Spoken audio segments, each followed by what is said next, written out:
Hello, my fellow story seekers. Welcome to Haunting Words. If you found this video, you're probably looking for something to help you drift off to sleep, and I'm here to deliver. But before we begin, take a moment to like this video and subscribe to the channel. Now, get comfy, turn off the lights, and let your mind wander as I take you through tonight's story. I've been a tour guide in the small town of Maple Creek for nearly 5 years.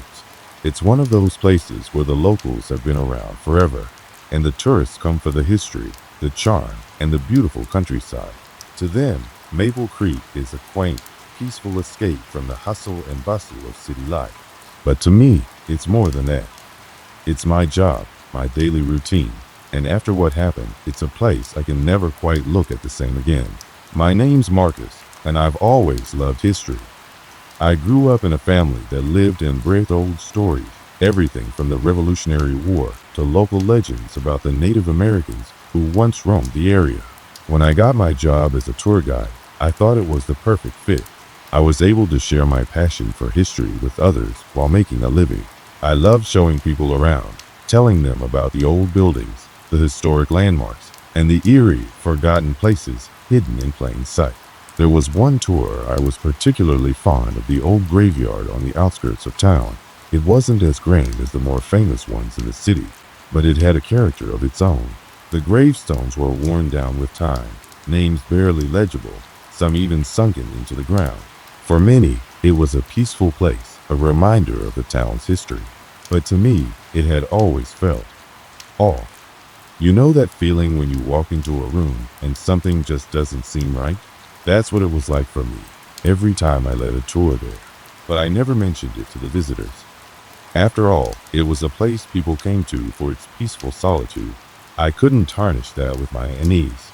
The tourists that came to Maple Creek were usually a mix of history enthusiasts and casual visitors. Most of them were curious, a little excited to see the old stuff we had here, and others were drawn by the stories of strange happenings in the town. That's what intrigued me, the stories. There were whispers about the place, but I didn't pay much attention. At least, I didn't until a certain event made me start questioning everything I thought I knew about this town. In Maple Creek, life moves slowly. People go about their days as if the clock barely ticks. Most of us know each other by name. You can walk down the street and wave at the same people you've waved at for years. It's the kind of place where everyone feels safe. You get to know the little details about the place and the people, the weather, the smells, the sound of the birds in the morning. It's routine, the kinds of things that create a sense of normalcy, a sense that nothing could ever go wrong here. But that's the thing about routine, it can lull you into a false sense of security. I remember how I get up every day, walk the same route to work, make my coffee the same way, and chat with the regulars at the diner. It all felt right. The streets were lined with trees that would bloom in spring and take on beautiful colors in the fall. The air was crisp, the town was quiet, and the people were friendly. But then there were those moments, those fleeting seconds when something just didn't feel normal. A glance from someone that lingered a bit too long, the way the winds would howl around the corners of certain streets, and the odd creaks of the old buildings in the middle of the night. At first, I'd brush them off, but after a while, they started piling up things that couldn't be easily explained. I wasn't alone in noticing them. My colleagues, who worked with me in the local museum and at other spots, had their own little stories about the old mansion on the hill, the strange noises in the woods after dark, and of course, the cemetery. They'd always laugh it off, claiming it was just the charm of the place, part of the atmosphere that made it so appealing to tourists. But deep down, there was an undercurrent of something unspoken. We all felt it. One of the things that made the tours so appealing to visitors was the blend of history and the more unusual aspects of the town's past. Maple Creek had always been a place where strange events had happened, events that didn't always have easy explanations.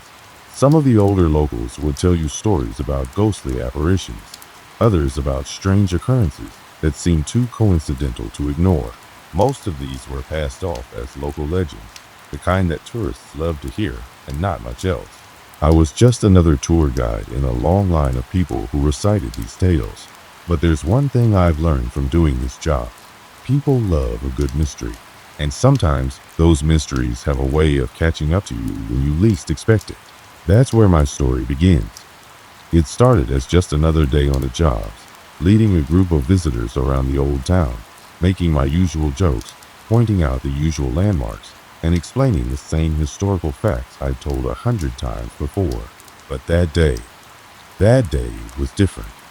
I could feel it the moment I stepped onto the old graveyard grounds. It wasn't the usual peace that I felt there. It wasn't the usual quiet that came with the area. No, there was something else. Something that made my skin crawl in a way I couldn't shake.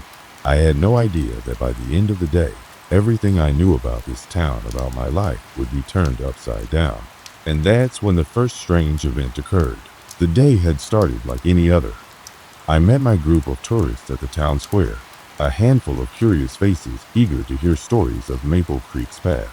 Most were from out of town, some here for the history, others for the fresh air, a break from the grind of their usual lives.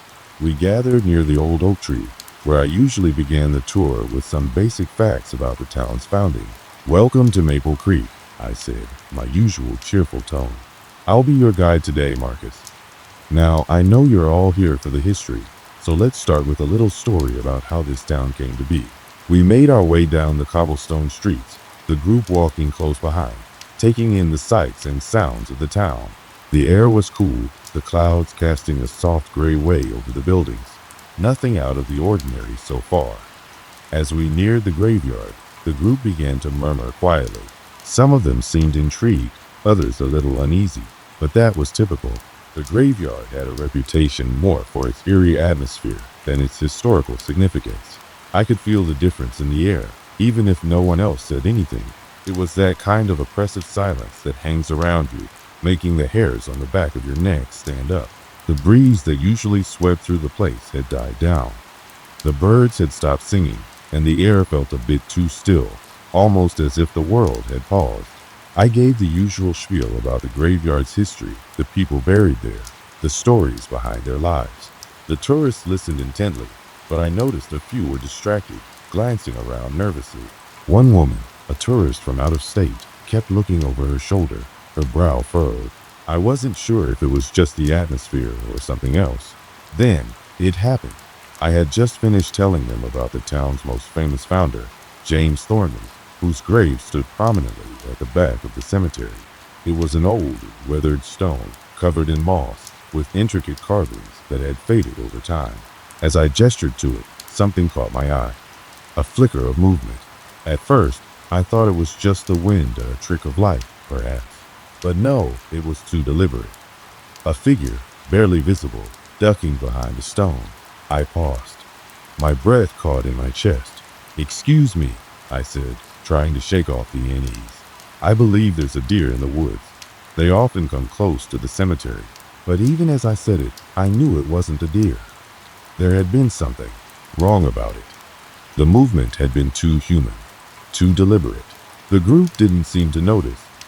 They were still absorbed in their phones or the history I was telling them, but I could feel my pulse quicken. I tried to push it aside, but the thought gnawed at me. Who would be in the cemetery at this hour, in the middle of a guided tour? As we continued walking along the path, I couldn't shake the feeling that someone or something was watching us. I glanced back at the spot near Thornton's grave, but there was nothing there now, just the overgrown grass and the silent headstones. We moved on. I led the group to the older part of the cemetery, a section even less visited by tourists. The stonework here was older, some of the markers so weathered that the names had long since worn away. The air felt heavier, colder, as though the shadows themselves were gathering. As I spoke, trying to keep my tone steady, I couldn't help but feel something was off. I caught the same woman from earlier giving me a strange look, her eyes darting around, as though she were sensing the same thing. She opened her mouth to speak, but before she could, I noticed something else, a faint sound. It was a whisper. Now, I'm not one to jump at shadows, but this was different. I stopped mid-sentence, my eyes scanning the surrounding trees. The group was oblivious, still staring at the old gravestones, lost in the history of it all, but I could feel it, like a pressure against my chest, an unseen force that didn't belong. The whisper came again, this time louder, more distinct, as if someone were standing just out of view, trying to catch my attention. It wasn't the wind. It wasn't the trees. It was deliberate. I took a step forward, my voice now shaky, though I tried to keep it calm. Sorry, folks, just bear with me. There's a bit of an odd echo in these old woods. Let me just finish up the story here. But no one had noticed it. No one except for the woman, who now had a visible shiver running through her. She caught my eye and gave a subtle shake of her head, as though she had heard it too. "Did you hear that?" she whispered, leaning in slightly. I forced a smile, trying to dismiss it. "It's nothing, just the wind." But deep down, I knew something wasn't right. I wasn't sure what it was, but I couldn't ignore it any longer. The whispers seemed to be growing louder, clearer, and just when I thought I might turn around to investigate further, I heard a sharp sound like something being dragged across the ground. A scraping noise, unmistakable. I looked around quickly. There was nothing in sight, but the air felt thick. The trees, the gravestones, they all seemed to close in, as though they were watching us, waiting. I tried to keep going with the tour, pushing the unsettling feeling aside. I started talking again about the significance of a particular grave near the back of the cemetery, but I couldn't focus. My mind kept drifting back to that sound, that whisper. I could feel my heart racing now, and I wasn't sure if the tourists noticed my change in demeanor. Then, just as we approached the farthest edge of the cemetery, a small stone near the path rolled across the ground, making a loud clattering noise as it hit the stone wall. I froze, my breath catching in my throat. That stone wasn't there before. The group turned to look, murmuring among themselves. They were curious now, but more confused than frightened. I, however, couldn't shake the feeling that something or someone was out there, hiding in the trees, waiting for the perfect moment to reveal itself. "I'll go check on it," I said, attempting to sound casual. But as I moved toward the stone, my legs felt heavy. The closer I got, the more I could feel that pressure on my chest. It was like a weight I couldn't shake, and my stomach twisted in discomfort. When I reached the stone, I looked down. It wasn't just a random rock. It was the same stone that had been at the base of the Thornton Monument just minutes before. The very same one. My breath quickened. How had it moved? And why was it now lying at the edge of the path, as if it had been tossed there? I turned back to the group, trying to mask my growing unease. But as I did, I saw the woman. She was standing near the edge of the cemetery, looking intently toward the trees. Her face had gone pale, her eyes wide in fear. "Did anyone else see that?" she asked, her voice trembling. Before I could respond, I turned, and for the briefest moment, I thought I saw something dark behind a tree. A shadow. A figure. And just like that, the air grew colder. The whispers returned, louder this time, and the weight of the silence seemed unbearable. I didn't know it then, but this was only the beginning of something far more unsettling than I could ever have imagined. Something was wrong with this place, and it wasn't going to let me or anyone else leave easily. The tour ended abruptly that day, but my mind was already racing. Whatever I had just witnessed, whatever I had just felt, it wasn't natural. Something had shifted in Maple Creek, and I was about to learn just how deeply rooted those disturbances went. The days that followed the first unsettling incident seemed to stretch on longer than usual. I tried to shake off the lingering feeling that something wasn't right, but the more I tried to forget it, the more persistent the unease became. By the next morning, I was back at the cemetery for another tour. The group was different this time, a smaller crowd, mostly locals who had heard about the strange occurrences. They were curious, but not afraid. They had heard the rumors, seen the oddities, but they weren't sure what to make of it. I, however, felt that familiar sense of dread hanging over me. It wasn't just the silence of the cemetery or the strange noises, it was something deeper. The way the trees loomed closer, the way the air thickened with each step. The woman from the previous tour, the one who had noticed the whispering and the strange stone, was back.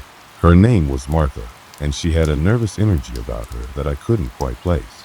She looked different today, tense, more alert. She kept glancing over her shoulder, her eyes darting between the graves and the trees, as if expecting something to jump out at any moment.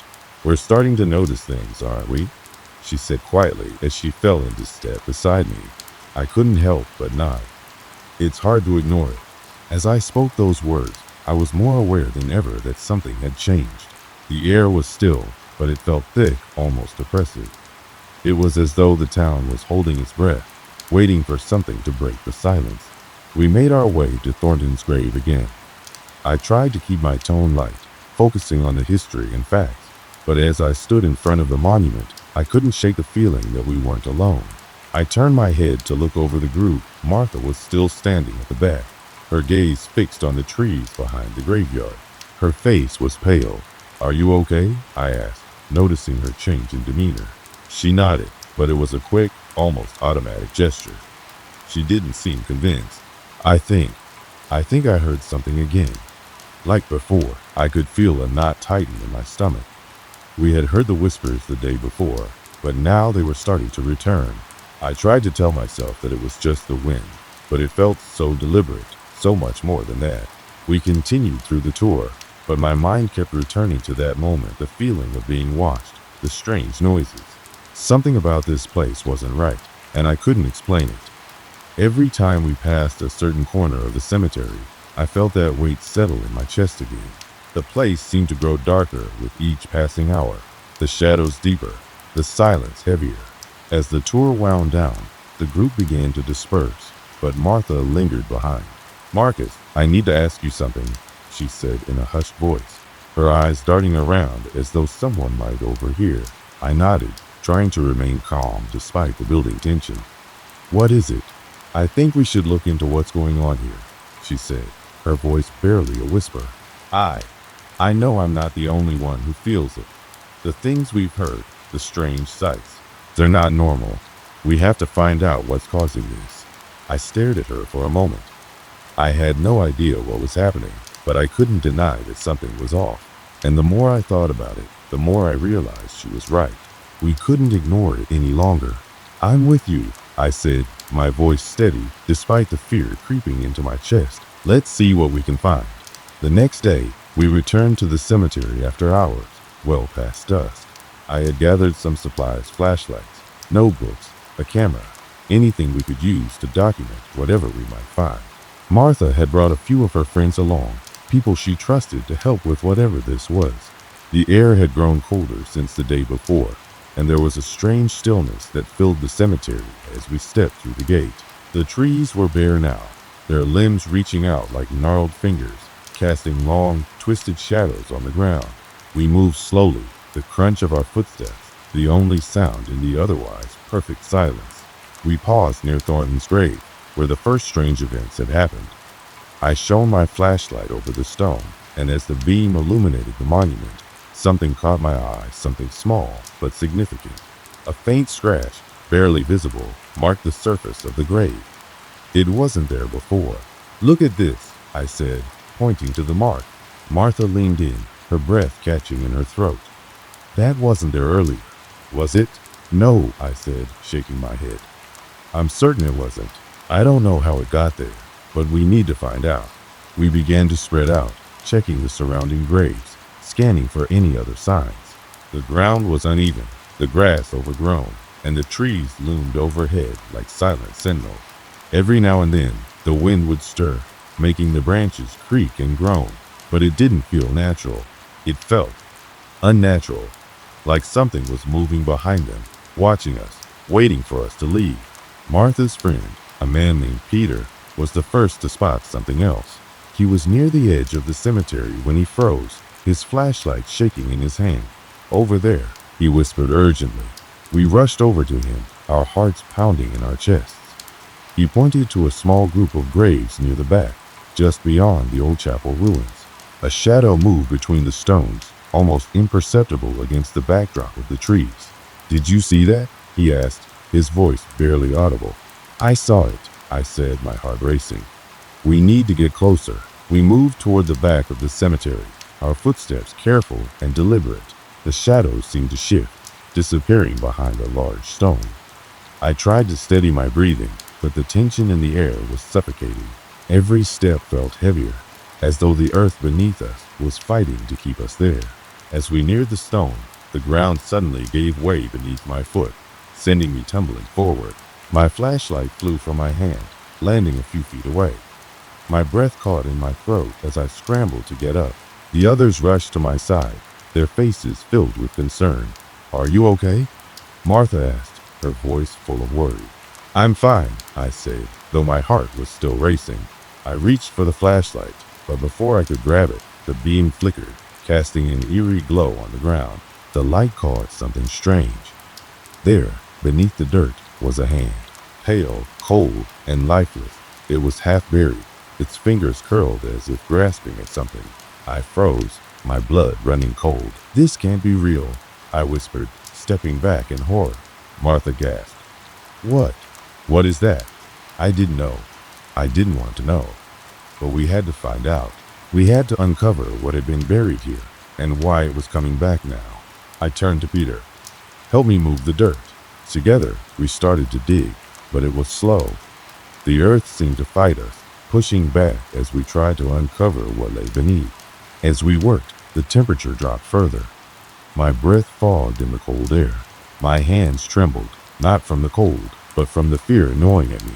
Finally, after what felt like an eternity, we uncovered the rest of the body. It wasn't a grave. It was a fresh burial, the earth still soft and disturbed. The figure was a man, his eyes wide open in terror, his mouth agape as if he had died screaming, and around his neck, the same faint scratch marks we had seen on Thornton's grave. I stumbled back, my stomach turning. "What is happening here?" Martha's voice trembled. This isn't just a ghost story. This is real." We all stood there, staring at the body, the darkness pressing in on us from all sides. Whatever we had uncovered, whatever was buried in the heart of Maple Creek, was far worse than we could have ever imagined. The cold, suffocating air around us felt thicker than ever, pressing down on our shoulders as we stood frozen by the newly unearthed body. My hands were trembling, my body rigid with shock, but I couldn't look away from the sight before me. The man, his pale skin now fully exposed, seemed to be staring back at us, his eyes wide, hollow with terror, as if he had seen something that had terrified him beyond words. His face was contorted in agony, and his mouth hung open, as though still screaming even in death. I could barely process what I was seeing. The body was fresh, too fresh. I had no idea how it had ended up here, buried beneath the earth. But there was one thing I was certain of. This was no ordinary grave. This was no accident. Whatever had happened to him was deeply connected to the cemetery, to the land, to something far darker than I had ever thought possible. I stumbled backward, my mind racing, trying to make sense of the horrific scene. Who is he?" I whispered, though I already knew the answer. Martha, who had been standing behind me, now stepped forward. Her face was pale, her eyes wide with horror. "It's him, the man from the legend. The one they said went missing years ago." "The man from the legend?" Peter repeated, his voice tight. "What legend? What are you talking about?" Martha turned toward him, her voice shaking with a mix of fear and disbelief. "It's been decades, but the locals used to talk about a man who came here, looking for something. They said he stumbled across something he shouldn't have, something that changed him. They said his body was never found." I swallowed hard, trying to push down the lump that had formed in my throat. "But this doesn't make any sense. How could he have been buried here, and why now? After all these years?" Martha looked at me, her eyes wide and desperate. "It's because of the curse, Marcus, the curse of this place." The word hung in the air like a weight, and for a moment I couldn't breathe. I had heard the rumors, the stories about the cemetery, about the disappearances, the strange occurrences, the whispers of a curse that hung over Maple Creek like a shadow, but I had dismissed it, shrugged it off as just that. A story, a myth, but this was real. The realization hit me like a tidal wave, and suddenly everything that had felt so unsettling now made sense. The whispers in the wind, the strange marks on the graves, the people who had disappeared without a trace. It had all been leading up to this moment. The curse wasn't just some old tale to scare children. It was something tangible, something that had claimed lives, something that had come for us. We all stood there in silence, each of us grappling with the enormity of what we had uncovered. The cemetery, which had once seemed like a peaceful place of history and memory, now felt like a prison, a place where the dead weren't at rest, and where whatever force haunted this land would never let them go. Then, as if on cue, the air around us shifted.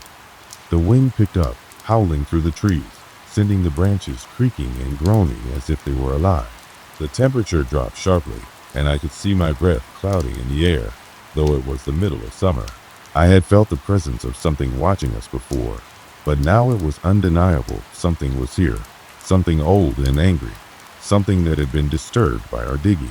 Suddenly, the ground beneath us began to tremble, a low, rumbling sound vibrating through the earth. My heart raced, and I took a step back, instinctively reaching for the others to pull them away from the grave. But before I could react, a piercing scream filled the air, a sound so raw, so guttural, that it made my blood run cold. It wasn't a scream from the body. No, the body was still silent, its mouth hanging open. But the scream, it seemed to come from everywhere at once. The trees, the ground, the very air around us seemed to cry out in anguish, as if the land itself was alive and in pain. Martha collapsed to her knees, covering her ears as the sound intensified. "It's happening," she gasped. "It's coming for us." I couldn't breathe. The fear that had been building inside me finally exploded, and I felt my legs give way beneath me. My mind was racing. How could this be happening?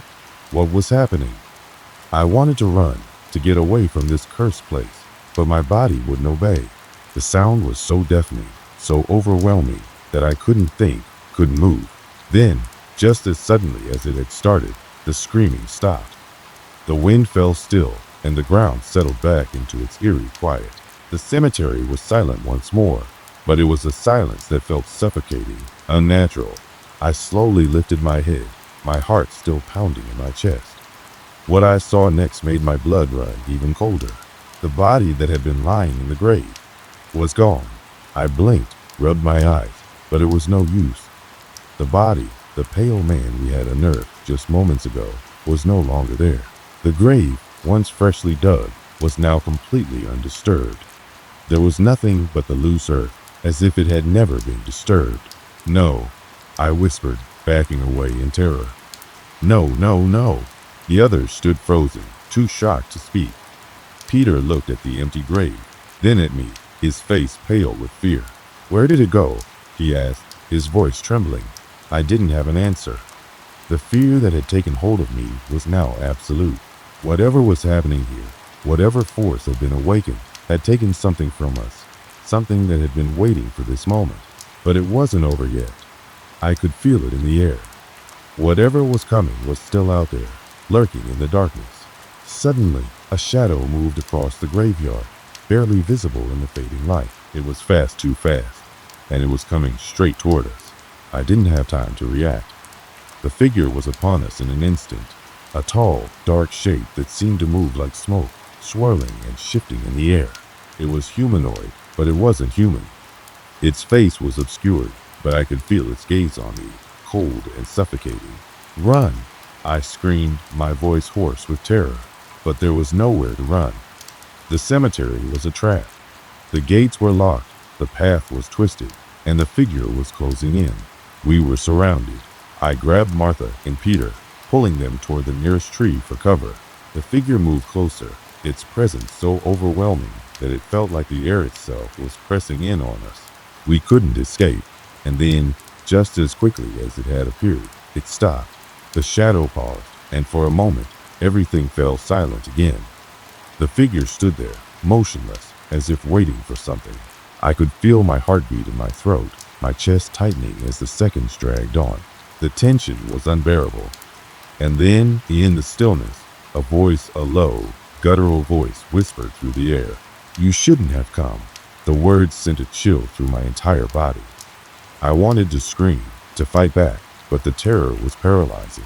I didn't know who or what was speaking, but I knew it wasn't human. It was something ancient, something angry, something that had been lying in wait for all these years.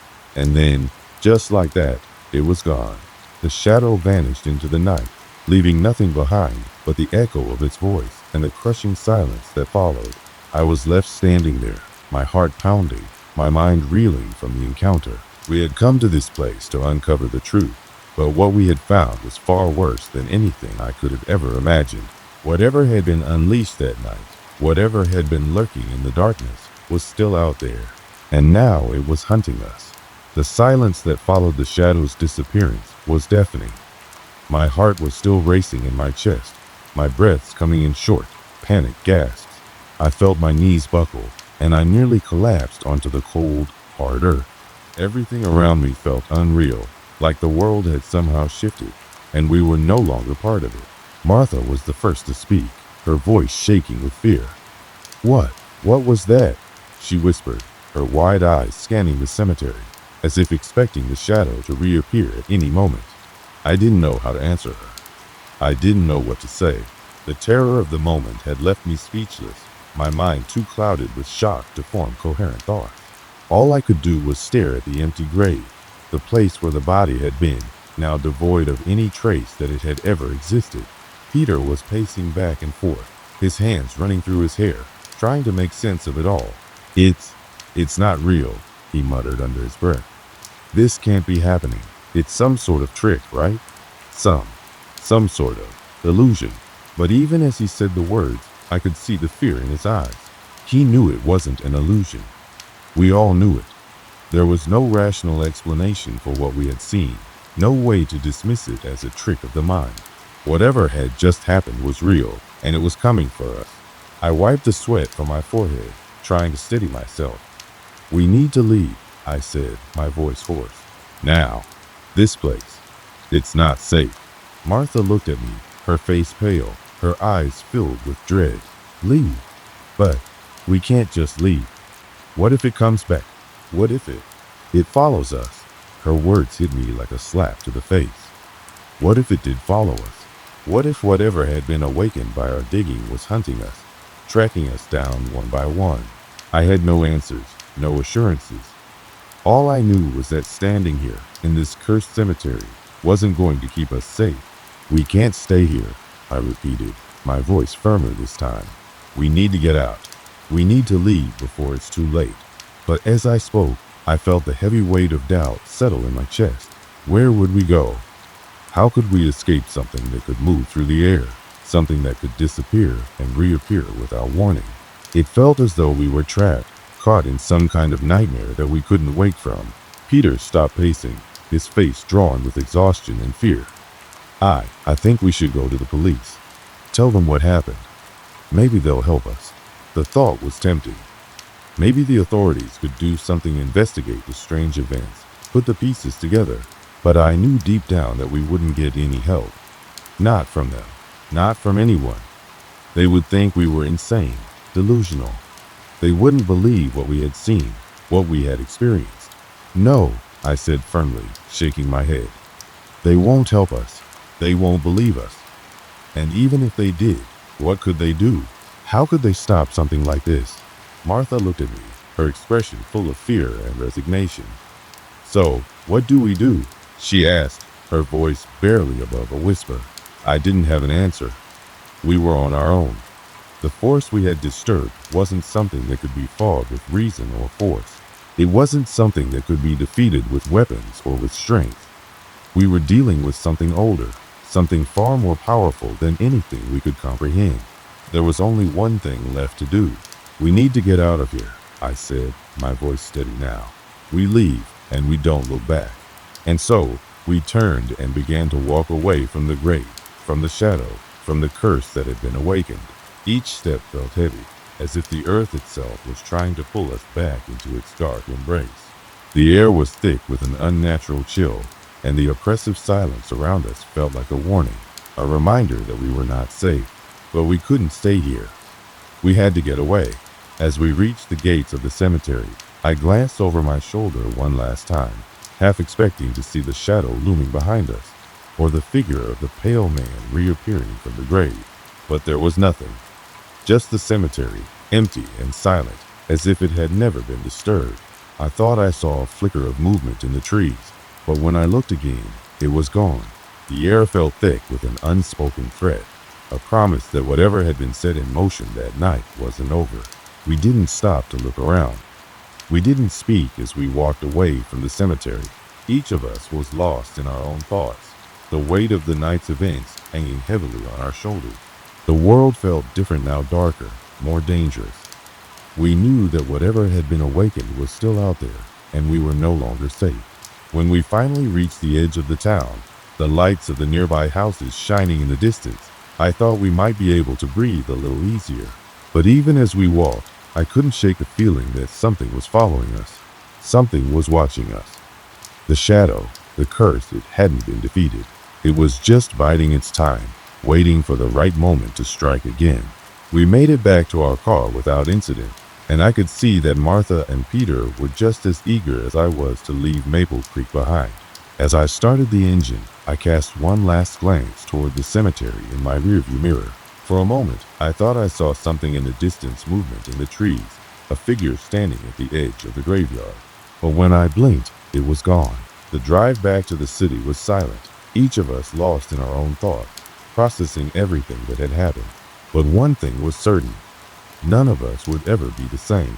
We didn't speak about it when we got home. We didn't talk about what we had seen, what we had experienced.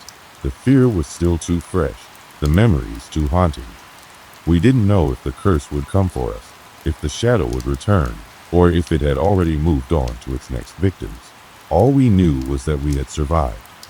For now. But deep down, I couldn't shake the feeling that the worst was yet to come, that whatever had been set in motion that night had only just begun, and we were only the first in a long line of victims. The curse of Maple Creek was real, and it wasn't finished with us. It never would be. It's been months since that night at Maple Creek, but the memories are still fresh in my mind. The cemetery, the grave, the shadow that seemed to swallow everything in its path.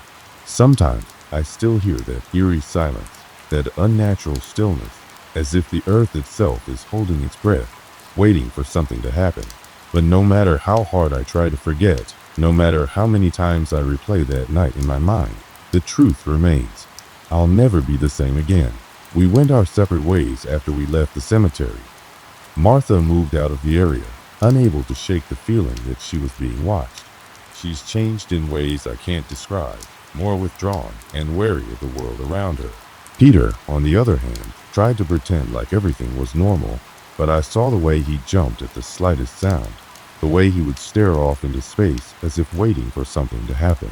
And me? Well, I can't forget the feeling of the shadow, the icy grip of fear that still lingers in my bones. We never spoke about it again. Not once. We didn't need to.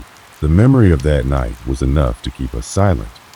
And yet, despite the fear, despite the terror we felt, I sometimes catch myself wondering if we made the right choice.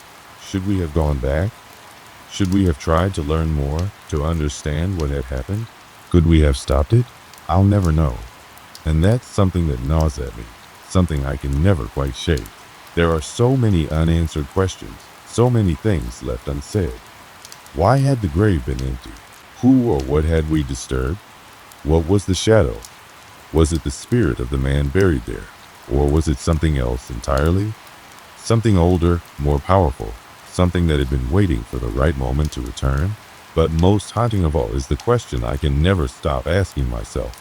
What if it's not over? We were so quick to leave that night, so desperate to get away.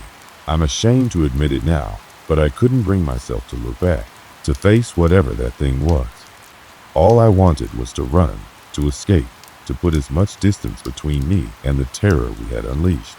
And yet, every night, when the lights go out and I lie in bed, the feeling of being watched creeps back into my thoughts.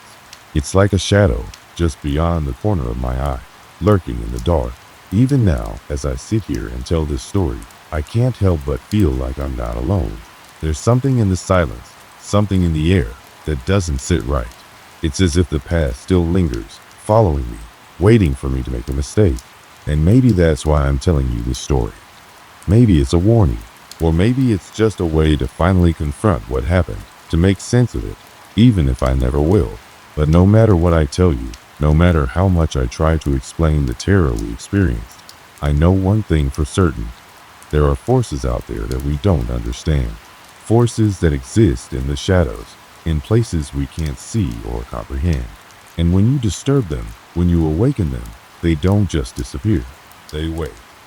They bide their time, watching, waiting for the right moment to strike. I know that now. There was one last thing, one final moment I haven't shared. It happened a few weeks after we left Maple Creek, when I was sitting alone in my apartment, trying to forget everything. I was watching TV, trying to lose myself in a mindless show, when the power went out. The lights flickered, then went dark, and for a moment, I sat there in the complete blackness, my heart racing. I stood up, fumbling for my phone, trying to find some source of light. When I finally turned it on, the screen flickered briefly before revealing a message. It was a text, sent from a number I didn't recognize. The message simply read, "It's not over. It's never over." I dropped the phone, my hand shaking. I didn't know what to think, didn't know if it was a prank or something else. But deep down, I knew it wasn't a joke. I knew that whatever had been awakened that night in Maple Creek had found a way to reach me. It was still out there, watching, waiting, and it had found me again. That was the last time I ever felt truly safe. The strange events that followed that message, sights, sounds, feelings that I couldn't explain, made me realize just how real the terror had been. It wasn't just some story we could tell around a campfire, a haunting tale that would fade with the morning light. No, this was something much darker, much more dangerous, something that would continue to haunt me, and anyone who dared to listen, for the rest of their days. I've since moved again. I left the city, left behind everything I once knew, but I can't outrun it. I can't outrun the memories, the shadow, or the feeling that something is still waiting for me. Maybe you'll be the one to figure it out. Maybe you'll be the one to uncover the truth. But I warn you, be careful. Some secrets, once uncovered, can never be put back. Because when you disturb the dead, when you stir something that's been slumbering for so long, you may find that you've awakened something much worse than you ever imagined. And sometimes, the only way to survive is to run and never look back. It all started on a late autumn evening, the kind when the air has that slight chill that makes you feel like you should be somewhere warm, tucked under a blanket with a hot drink. It was just like any other evening for me and my friend, Daniel. We had planned a simple road trip, nothing out of the ordinary, just a weekend getaway to escape the noise of the city. We needed to unwind, get away from the grind. It was supposed to be a peaceful and relaxing few days, a chance to recharge and come back with a clear mind. Daniel and I were always close friends since childhood, sharing similar interests, and having that kind of understanding where you could go for hours without saying much and still feel like you were in good company. So when we decided to take this trip, it seemed like a perfect way to catch up and enjoy a few days of quiet before diving back into the chaos of everyday life. The plan was simple. We'd leave Friday evening, drive up to a small cabin we rented upstate, a place that promised tranquility and an escape from the bustling city. I had been to this area before, but it had been years and I wasn't sure what to expect. But the idea of reconnecting with nature sounded perfect. Daniel and I both agreed that we didn't need anything fancy, just a simple getaway to relax and unwind. We had packed the essentials: food, drinks, and of course our phones. I'll admit that we weren't exactly the best when it came to technology, but we had GPS, our trusty companion for these kinds of trips. As we pulled out of the city, the roads quickly began to thin, the lights from the urban sprawl fading away into the distance. It was a relief to leave behind the constant noise of the city horns blaring, people rushing. The sound of our tires on the pavement, combined with the soft hum of the car's engine, was oddly soothing. The radio played softly in the background as we exchanged stories and jokes, the kind of conversations that only close friends have after years of knowing each other. The GPS was set. We had typed in the coordinates for our destination, a remote cabin in the woods. At first, everything seemed normal, the usual directions scrolling across the screen. The sun had already set, and the streetlights became more spaced out as we ventured further away from civilization. The moon was just beginning to peek through the thickening clouds above us, and the atmosphere outside was shifting from peaceful to something a little more eerie. I could feel the change, but I didn't think much of it. It was just the night setting in. "Hey, are we still on the right track?" Daniel asked, glancing at the GPS on the dashboard. I looked at the screen. Everything seemed fine. "Yeah, we're good. Another 30 miles, and we'll be there." Daniel nodded, turning his attention back to the road. He was always the more practical one of the two of us, a little more skeptical when it came to anything that could be considered unusual, but even he had been excited about this trip. The promise of fresh air, no interruptions, and the silence of the countryside was something we both needed. But, as I said, I didn't think much of it at the time. It was just a road trip, right? The air outside grew colder the further we went, and the winding road seemed to stretch endlessly before us. The GPS, with its smooth robotic voice, guided us through the empty countryside. We hadn't passed a car in what felt like an hour. The silence was unnerving, the only sound being the car's tires crunching against the gravel and the occasional rustle of the wind. Everything felt perfectly normal, at least at first. Then, the GPS made a strange announcement. "Recalculating route," the voice said, suddenly interrupting our comfortable silence. I glanced at the screen, expecting to see a simple redirection due to some roadblock or detour. But there was no roadblock, no detour, just a sudden shift in the route. The screen had changed, showing a new path that seemed off. It wasn't the way we had been going.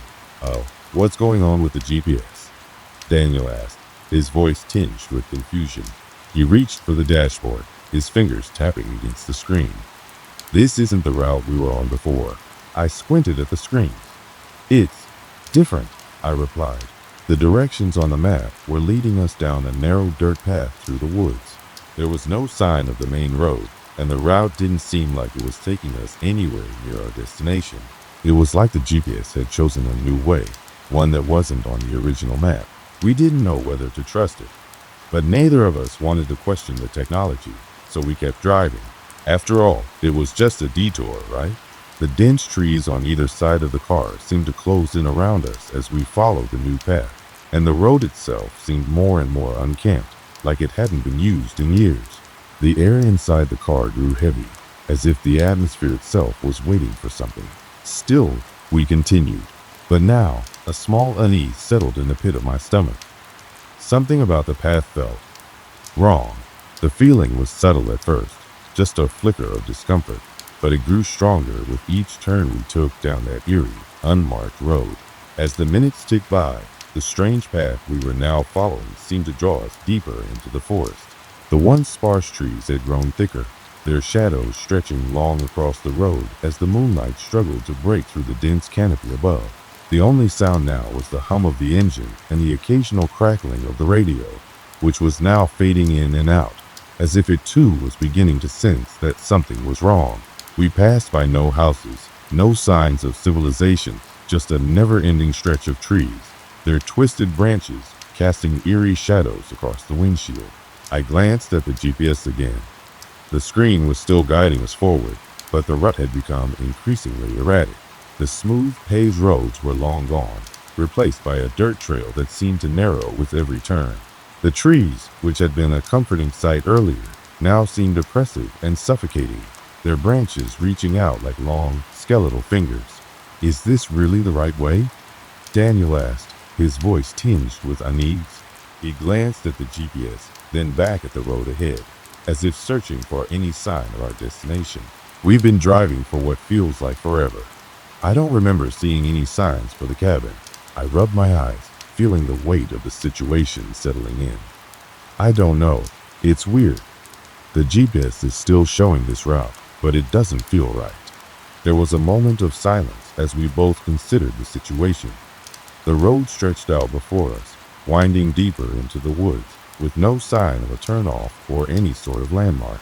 The air in the car seemed to grow thicker, and my mind began to race with possibilities. Maybe this was just some back road that had been updated on the map, but had never actually been maintained.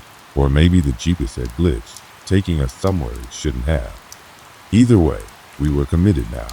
Turning around would mean retracing our steps through the dense woods, and that didn't seem like a smart move in the dark. Suddenly, the car's headlights flickered. Just for a moment, they dimmed, casting the road ahead in a ghostly light before returning to full brightness. I glanced at Daniel, whose brow was furrowed in confusion. "What was that?"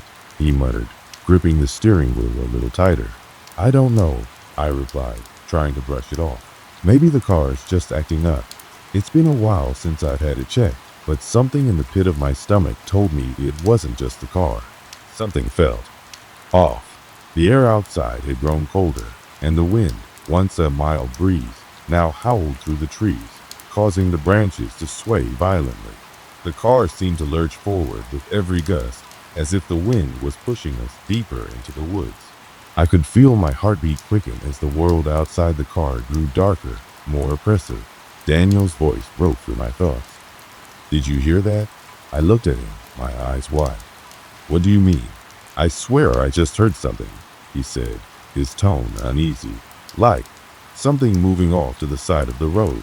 I held my breath, straining to hear. At first, there was nothing but the rush of the wind and the occasional creak of the car's suspension.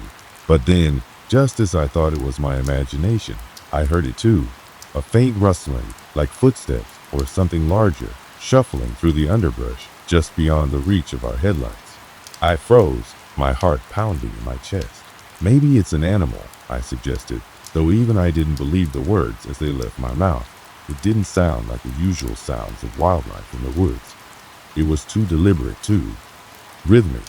I could feel the hairs on the back of my neck stand up, an instinctual warning clawing at me. But we didn't say anything further, just tried to ignore it, hoping it would go away. As we continued down the road, I noticed something strange. The further we drove, the more the trees seemed to crowd in around us. The road, once wide enough for a car to pass comfortably, had now narrowed to the point where it felt as though the car was scraping the edges of the forest. I looked to the left and right, but there were no visible landmarks, no signposts, no familiar features. Just an endless expanse of trees and darkened woods. Then, as we rounded another bend, the GPS suddenly blinked out. The screen went black for a brief second before coming back on, but now it showed an entirely new set of coordinates that didn't make sense. It wasn't just the route that had changed. The destination had disappeared completely. The familiar cabin that was supposed to be our destination was gone, replaced by an empty map with no roads, no paths, just a large, ominous area marked with a red X in the center. "Where the hell are we?" Daniel asked, his voice now laced with panic. I stared at the screen, my breath catching in my throat. "I don't know. This isn't right." The GPS continued to recalibrate, as if it had no idea where we were or what was happening. The X on the screen seemed to mock us, its bright red color drawing my attention like a beacon. It was the only thing on the map that seemed to have any meaning, and it was far from comforting. Suddenly, the car's headlights flickered again, this time much longer than before. And then, as if reacting to the sudden darkness, the engine sputtered. For a moment, the car lost power entirely. I could feel the cold sweat forming on my skin as the vehicle rolled to a slow stop. The engine hummed once more, and the lights returned to their normal intensity. But now we were completely still, sitting in the dark, in the middle of nowhere. "Are you kidding me?" Daniel muttered under his breath, trying the ignition again. "Nothing. This is just great." I looked out the window, trying to see anything in the dark forest beyond. But all I could make out were shifting shadows, like something was moving just beyond the tree line, staying just out of sight. I had the overwhelming feeling that we weren't alone. We sat there in the eerie silence for a moment longer, the tension hanging thick between us. Then, as if in response to our growing anxiety, the rustling sound returned. Only now, it was closer. Much closer. "Did you hear that?" I whispered. Daniel nodded, his face pale. His hand was gripping the steering wheel so tightly that his knuckles had turned white. I didn't want to look, but I couldn't help it. I turned my gaze to the trees just outside the car, my heart pounding in my chest. That's when I saw the shadow, just for a split second, moving quickly behind the trunks of the trees. It was tall, too tall to be just an animal, and it seemed to move with purpose. My breath hitched in my throat. "Drive, Daniel. We need to go. Now." Daniel didn't hesitate. He slammed his foot on the gas pedal, and the car lurched forward, the tires spinning on the dirt road as we tried to escape whatever was out there, hiding in the shadows of the woods. But I could still hear it's something following us, moving just behind the car, staying just out of the reach of the headlights. I glanced in the side mirror, but all I could see was the dense forest, nothing more. Please, just get us out of here, I muttered, gripping the seat, praying we wouldn't stop again. But despite all our attempts, no matter how fast we drove, we could never seem to escape the feeling that something was right behind us. Something we couldn't see but knew was there. The night had turned into a nightmare. As we sped deeper into the woods, I couldn't shake the feeling that we were being watched. The rustling behind us had stopped, but that eerie silence seemed even more unsettling than the noise had been. The engine hummed steadily now, but every time we rounded a corner or passed through a particularly dark patch of trees, I could feel my pulse quicken, as if the world outside had grown heavier, more oppressive. Do you think it's safe to stop? Daniel asked, his voice strained. His grip on the wheel was tight, knuckles white as he navigated the winding dirt road. I don't know, I muttered, glancing nervously at the trees around us. I don't think we should stop. Not yet. But there was an odd, gnawing feeling in the back of my mind. We were driving in circles. The road felt endless, the same stretches of trees repeating themselves like a bad dream. The Jeep, now seemingly malfunctioning entirely, had gone blank once again, only to flicker back on with a strange new set of coordinates that didn't match anything in the area. They were just numbers, random and unreadable. But when I looked at them closely, I realized that one of them, just one, was familiar. It can't be, can it? I mumbled, more to myself than to Daniel. He glanced at me, eyebrows furrowed. What do you mean? These coordinates? They're not random. They're almost the same as where we started. I pointed to the GPS screen, but before I could say more, the car jolted and the headlights flickered once more. Damn it, not again, Daniel cursed, slamming his fist against the dashboard. The sudden motion of the car caused it to sway slightly. This is getting ridiculous. The air in the car had grown stale, and the temperature had dropped noticeably. I could see my breath in the dim light of the cabin, a thin mist forming in front of my face. The windows were fogged up, though we hadn't been driving long enough for condensation to settle in. It was as if the car itself was reacting to something in the air, something unnatural. Maybe we should pull over, try and figure out what's going on, I suggested, my voice hesitant, my eyes scanning the trees. The road had narrowed further, so much so that there were only occasional glimpses of the stars above, obscured by the heavy canopy. There has to be a way to find our way out. Daniel didn't answer right away, but I could tell he was thinking about it. The tension in the air was suffocating, thick with the knowledge that something was terribly wrong. As the road curved again, I saw it a figure, standing still just off the road, barely illuminated by the faint glow of our headlights. At first, I thought it was just a trick of the shadows, a tree or a large rock. But as we got closer, I saw that it was something. Someone. Stop, I whispered urgently, leaning forward in my seat, heart racing. Stop the car. Daniel slammed on the brakes, and the tires screeched as the car slid to a halt. The figure, which had been standing still in the shadows, was now gone. The spot where I had seen it was empty, but the ground looked disturbed, as if something had been standing there and then moved fast. What the hell was that? Daniel's voice was tight with fear. I don't know. I saw something. Someone. Standing there. He glanced at me, his face pale, and then back out into the darkness. I don't like this, man. This is not normal. Let's just get out of here. We sat there in the car, the only sound the soft rustling of leaves in the wind. The road felt like a tunnel now, the trees so dense on either side that it was impossible to see more than a few feet ahead. Even with the headlights on full, the darkness beyond was impenetrable. There was nothing but blackness, an overwhelming sense of nothingness that made every instinct in my body scream to turn around, to leave. But we couldn't. We couldn't go back, not without knowing what was happening. Something had drawn us here, and no matter how much I wanted to leave, I couldn't just walk away from it. I'm going to check it out, I said, my voice unsteady. Daniel stared at me for a moment, disbelief and fear clear in his eyes. Are you insane? Are you really going to get out there? What if it comes back? I ignored him. I couldn't help it. I had to know what was going on, what we were dealing with. Whatever it was, we needed to face it head on. I opened the door and stepped out of the car, the cold air biting at my skin instantly. My feet sank into the dirt road with every step. the soft ground making it feel like I was walking through a dream. As I moved closer to where I had seen the figure, my heart pounded in my chest, and every instinct told me to turn around. But I didn't. The area where the figure had been standing was eerily still now, almost too still.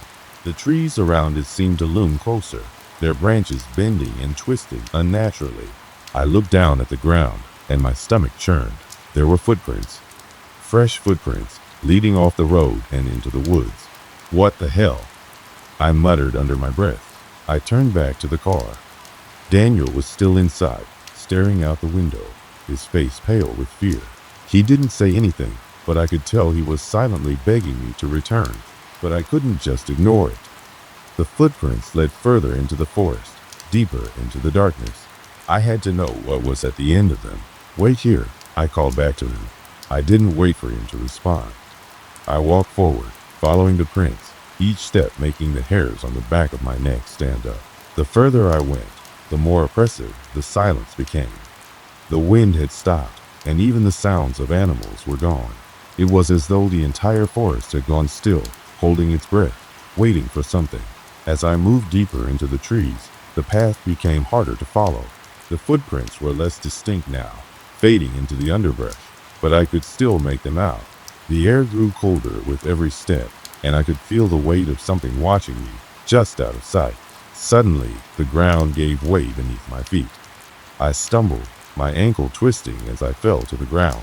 I caught myself, pushing up from the dirt, my heart pounding in my chest as I stood up. My gaze shot to the ground where I had slipped, and that's when I saw it. A hole, a deep hole, almost like a well, sunk into the earth. It was dark, impossibly dark, as though it was bottomless. But at the edge, something caught my eye, faint white markings scratched into the dirt. I leaned in closer, straining to see, but as I did, the hairs on my neck stood straight up. I couldn't shake the feeling that I wasn't alone anymore. A whisper, faint and indecipherable, barely reached my ears. And then, the unmistakable sound of footsteps, slow, deliberate, moving toward me from behind. I whipped around, heart in my throat, but there was nothing there. Nothing but the trees, dark and silent, watching. But I felt that something was watching me. I ran back to the car, my legs shaky and weak. As I climbed back inside, I slammed the door behind me, trying to catch my breath. Daniel was staring at me, his eyes wide. "What did you see?" he asked, voice shaking. I didn't answer immediately. I couldn't. There were no words that could explain what I just felt. The cold, the whispers, the hole. Everything had changed. "We need to leave," I finally said, my voice barely above a whisper. Now, the air around us was heavy, thick with an unspoken understanding that we were in way over our heads. And as we sped away down the narrow road, I knew one thing for sure: we weren't safe. Something was out there, and it was coming for us. The car was speeding down the dirt road, the tires kicking up clouds of dust that swirled and spun around us like living creatures. The headlights cut through the darkness, barely illuminating the twisted path ahead. Every turn felt sharper than the last, every bump in the road deeper than before. I gripped the seat, my knuckles aching, my heart racing as the eerie feeling that had been hanging over us for hours grew unbearable. Something was wrong. Terribly, terribly wrong. Daniel's hands were tight on the wheel, his face pale under the dim light, his eyes darting between the rearview mirror and the road ahead. He didn't say anything he didn't have to. We both knew the danger that was out there in the woods, the thing that had been following us since we first set foot on that cursed road. "Just keep going," I shouted over the roar of the engine, my voice trembling with panic. "Don't stop. Whatever you do, don't stop. I'm trying. It's like the road's never ending, like it's changing. I swear it's changing," Daniel said, his voice barely a whisper, and I could hear the tremor in it. The words didn't fully register at first, but then I looked up at the GPS again. The screen was glowing, and for a moment, I thought I saw something in a symbol, an image that wasn't supposed to be there, flashing on the map. I leaned in closer, and my stomach churned. "Turn left," I cried, pointing urgently to a new section of the map. "Now, turn left. The GPS says it's safe." Daniel didn't question it. He swerved hard to the left, the tires screeching as the car veered off the road. My head slammed against the window, the impact stunning me for a moment. The world spun in dizzying circles. I rubbed my eyes, trying to regain focus, but when I looked up again, I realized the forest around us was different. The trees had become tall, skeletal figures, their twisted limbs reaching out like claws, their leaves gone, nothing but jagged branches that scraped at the sky. The air had thickened again, the oppressive weight of it pressing against my chest, making it harder to breathe. But it wasn't the forest that terrified me now. No, it was the figure standing in the middle of the road. I froze, my breath catching in my throat, my pulse hammering. It was a person, or what looked like a person, tall, unnaturally so, and completely still, like a statue. The figure was dressed in tattered clothing, old and worn, the fabric barely clinging to its form. The face, though, that was what made my blood run cold. There were no eyes. The sockets were dark, hollow, empty spaces, just deep, bottomless holes. A mouth twisted into a grotesque grin, but no sound came from it, no movement, not even the rustling of the clothes. It was like the figure was made of stone, unmoving, yet there was something off about it, something that made my body scream that we needed to get out of there, that we needed to run and never look back. "Daniel, stop the car," I said, my voice weak. The words came out almost as a whisper, but he must have heard me because he slammed on the brakes.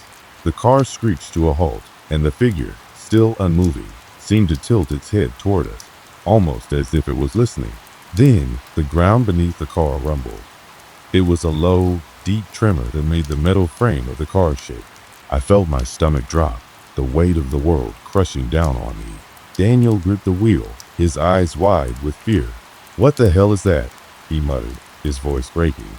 I couldn't answer. The rumbling intensified, the ground shaking so violently that the car's tires struggled to stay on the road. And then it happened. The figure in the road twitched. It wasn't a normal movement, no, it was unnatural, like it was being controlled by something else, something outside of it. Its arms jerked up, its head snapping around so fast it made a sickening crack, like bones snapping into place. The grin on its face widened, impossibly wide, stretching far beyond what should have been physically possible. And then, in a voice that was neither male nor female, neither young nor old, it spoke. "Leave, before it comes." The words were cold, hollow, and filled with an ancient malice that sent ice crawling down my spine. I looked at Daniel, but his face was frozen in shock, his mouth agape as he stared at the figure. I could feel my heart racing, my body frozen in place. My instinct screamed at me to run, to get away from this thing, but some force was holding me there, keeping me in its grip. Suddenly, the air around us felt thick, suffocating, like the forest itself was alive, closing in on us. The trees shook violently, their branches scraping against the sky, as if the very earth was rejecting us, demanding that we leave. A gust of wind rushed through the car, slamming against the windows, rattling the glass. I looked back at the figure. It was gone. No, not gone, vanished, as if it had never been there to begin with. The road was clear, the trees once again ordinary, the forest calm. But the air still felt wrong, and I could feel my skin crawling. "What the hell was that?" Daniel gasped, his voice shaking. I don't know," I stammered, trying to comprehend what had just happened. "It said something.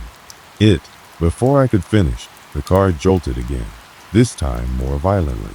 The headlights flickered and then went out, plunging us into total darkness. I could hear the engine sputtering, struggling to stay on. But then the car died, completely, and we were left in a quiet, suffocating blackness. The weight of the silence was unbearable. The kind of silence that makes you feel like something is waiting, watching, just beyond your perception. My heartbeat pounded in my ears, and I strained to hear anything at all. But there was only the sound of my own breath and the soft hum of the car's electrical components slowly dying. "Get out of the car," I said, my voice trembling. I didn't wait for Daniel's response. I opened the door and stepped out, my feet sinking into the soft earth beneath me. The moment my foot touched the ground, a screeching, high-pitched sound filled the air, like metal scraping against metal, rattling my teeth. My head spun, and I looked around. but the trees were still too still. There was no wind, no animals, no sound at all, except for that horrible screeching. And then, from the corner of my eye, I saw it. The figure again, standing just off the road, its head turned toward us, those empty eyes fixed on me. It wasn't the same figure. This one was different, more solid, more real. It moved slowly at first, its long limbs twisting unnaturally as it began to walk toward us. The ground seemed to tremble with every step it took, as if the very earth was afraid of what was coming. I stumbled backward, fear clutching at my chest, but Daniel was already pulling me back toward the car. "Get in! Get in the car!" he shouted, his face pale with terror. I didn't need any more prompting. I dove into the car, slamming the door shut behind me. Daniel didn't waste any time either. He started the engine, and this time it roared to life. The headlights flashed on again, and we sped down the road, our tires skidding as we fought to keep control. But the figure wasn't far behind. It was there, following us, keeping pace with the car, its long limbs stretching, distorting, moving in ways that no human body should be able to. I could hear its footsteps, each one like a thunderclap in the distance, each one getting louder. Then the GPS blinked back on. It was working again. But this time, the map was different. It wasn't showing a road or any recognizable landmarks. It showed one place. The place we'd driven to the place we were supposed to avoid. The place where it all began. And then we heard the voice again. "Too late. It's already here." I slammed my eyes shut, clutching the seat, my body shaking uncontrollably. There was nowhere to run. There was nowhere left to go. The road was closing in, and there was no escape. And then, everything went black. The engine sputtered, coughed, and finally gave out. The car rolled to a stop, the headlights flickering in and out before going completely dark. Silence followed, thick and suffocating, like the air itself had drawn in a deep breath and was waiting for something. I sat frozen, my hands still gripping the passenger seat, my legs rigid with fear. The road ahead was a black void, an endless abyss that seemed to swallow the car whole. The trees loomed in the distance, their twisted forms casting strange shadows in the dark. The figure, whatever it had been, was gone, but I felt its presence still lingering, hanging in the air like a weight I couldn't shake. Daniel didn't speak. He didn't have to. I could see it in his eyes. He was as terrified as I was, maybe even more so.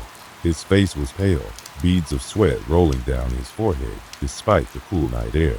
He had his hand on the steering wheel, his fingers white-knuckled, but he made no move to start the engine again. "We have to get out of here," I said finally, my voice breaking the silence. Daniel nodded, slowly. He didn't argue. He opened the door, stepped out, and I followed him, my heart pounding in my chest, my legs unsteady beneath me as I made my way toward the open night. The moment my feet hit the dirt, I heard it, the sound of something moving in the trees. Soft, slow steps, almost like a shuffle, the kind of sound you only hear when something is trying to remain undetected. My breath caught in my throat, and I turned to look at Daniel, my eyes wide with panic. "We need to go. Now." I barely managed to get the words out before I was running, pulling him along with me, my legs moving faster than they should have been able to, my mind screaming at me to get as far from the road as possible. We moved through the trees, tripping over roots, ducking under low branches, the sound of our frantic footsteps mingling with the echoing shuffle behind us.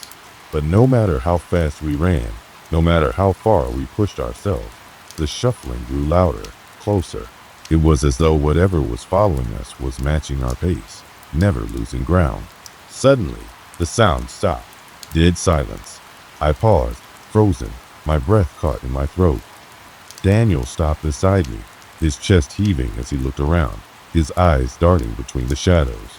I could hear the pounding of my own heart, the sweat on my forehead trickling down into my eyes. "Do you hear that?" Daniel whispered, his voice trembling.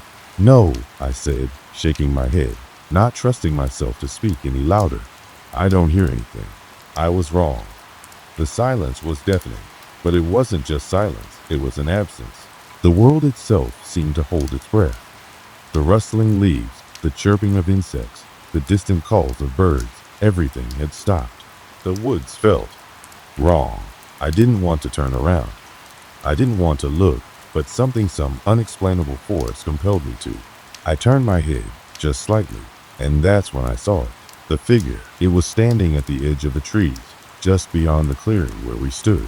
It was motionless again, like a shadow, like a statue carved into the night. Its empty eyes, those deep, hollow sockets, stared directly at me, and I felt the world collapse inward. "Daniel," I whispered, unable to tear my gaze away. "It's here." He didn't say anything at first. He didn't have to. His eyes were wide, his breath shallow, his body rigid with fear. He could see it too. And then, without warning, the figure started moving again. But this time, it wasn't the slow, jerking movement it had displayed before. No, this time it moved with purpose. Fast, too fast. Before I could react, it was upon us. The world exploded into chaos. I felt something sharp, cold, metallic slam into my chest, and I gasped for air, my heart racing. The air around me thickened, the pressure rising in my ears. I couldn't breathe. I couldn't move. The figure reached out for me, its hands its claws gripping my shoulders with an unnatural force. And for the first time since this nightmare began, I felt pure terror. This wasn't some ghost or shadow, it was something else entirely. Something that was alive in a way I couldn't understand. Daniel screamed, reaching for me, but his voice was lost in the suffocating air around us. I saw him move toward me, but then the figure turned, its eyes, if you could call them eyes, locked onto him. For a moment, there was nothing but the sound of our panicked breaths and the echoing beat of my heart, hammering in my chest.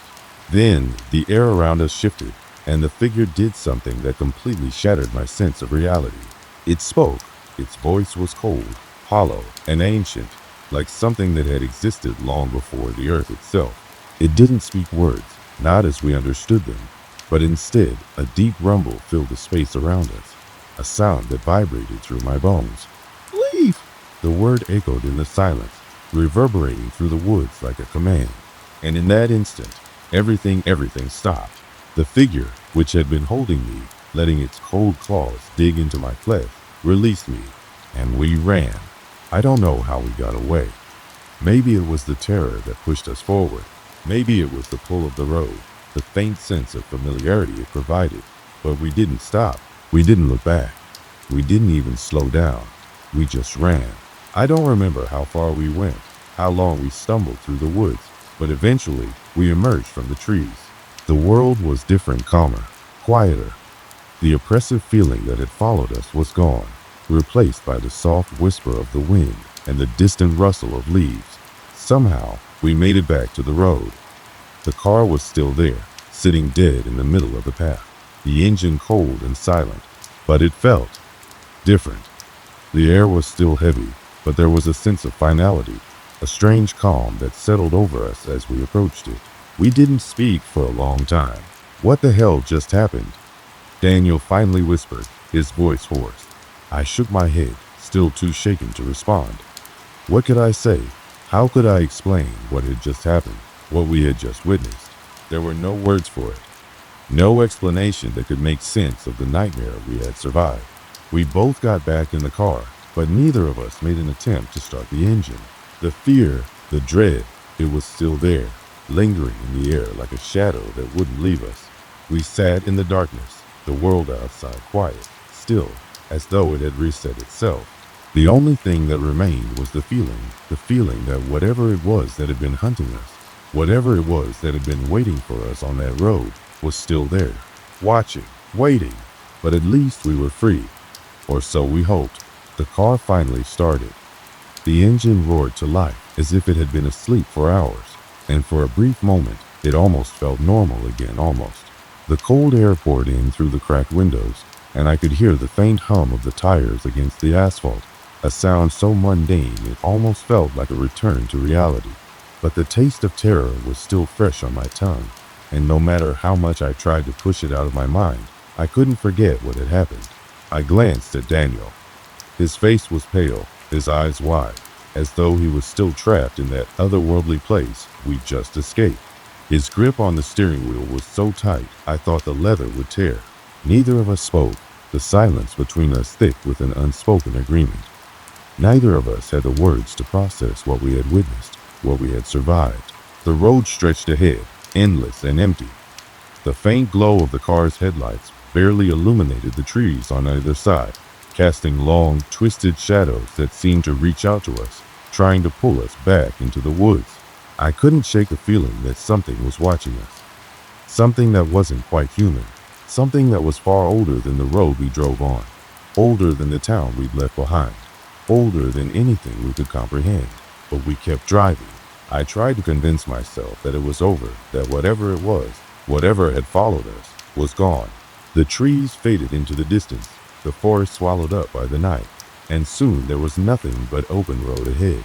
We passed familiar landmarks, signs for towns we'd driven through countless times. It was as if the world was trying to reassure me, trying to tell me that we were safe, that everything was okay. But deep down, I knew that wasn't true. When we finally reached the nearest town, the familiar lights of the gas station and the blinking street lamps didn't bring me the comfort I thought they would. Instead, they felt hollow, like they were part of some illusion.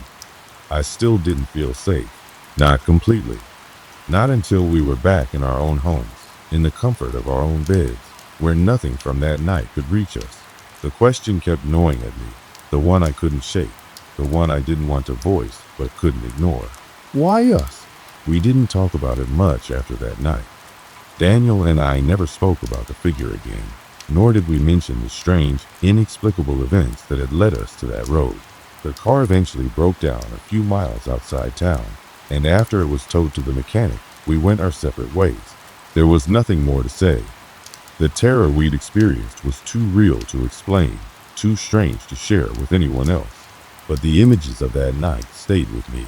The figure, standing motionless in the trees, its hollow eyes, the way it seemed to exist in a space beyond the physical world, as if it wasn't bound by the same rules as we were, and most of all, the overwhelming, oppressive feeling that we weren't supposed to be there, that we had crossed some line, stepped into a place where we didn't belong.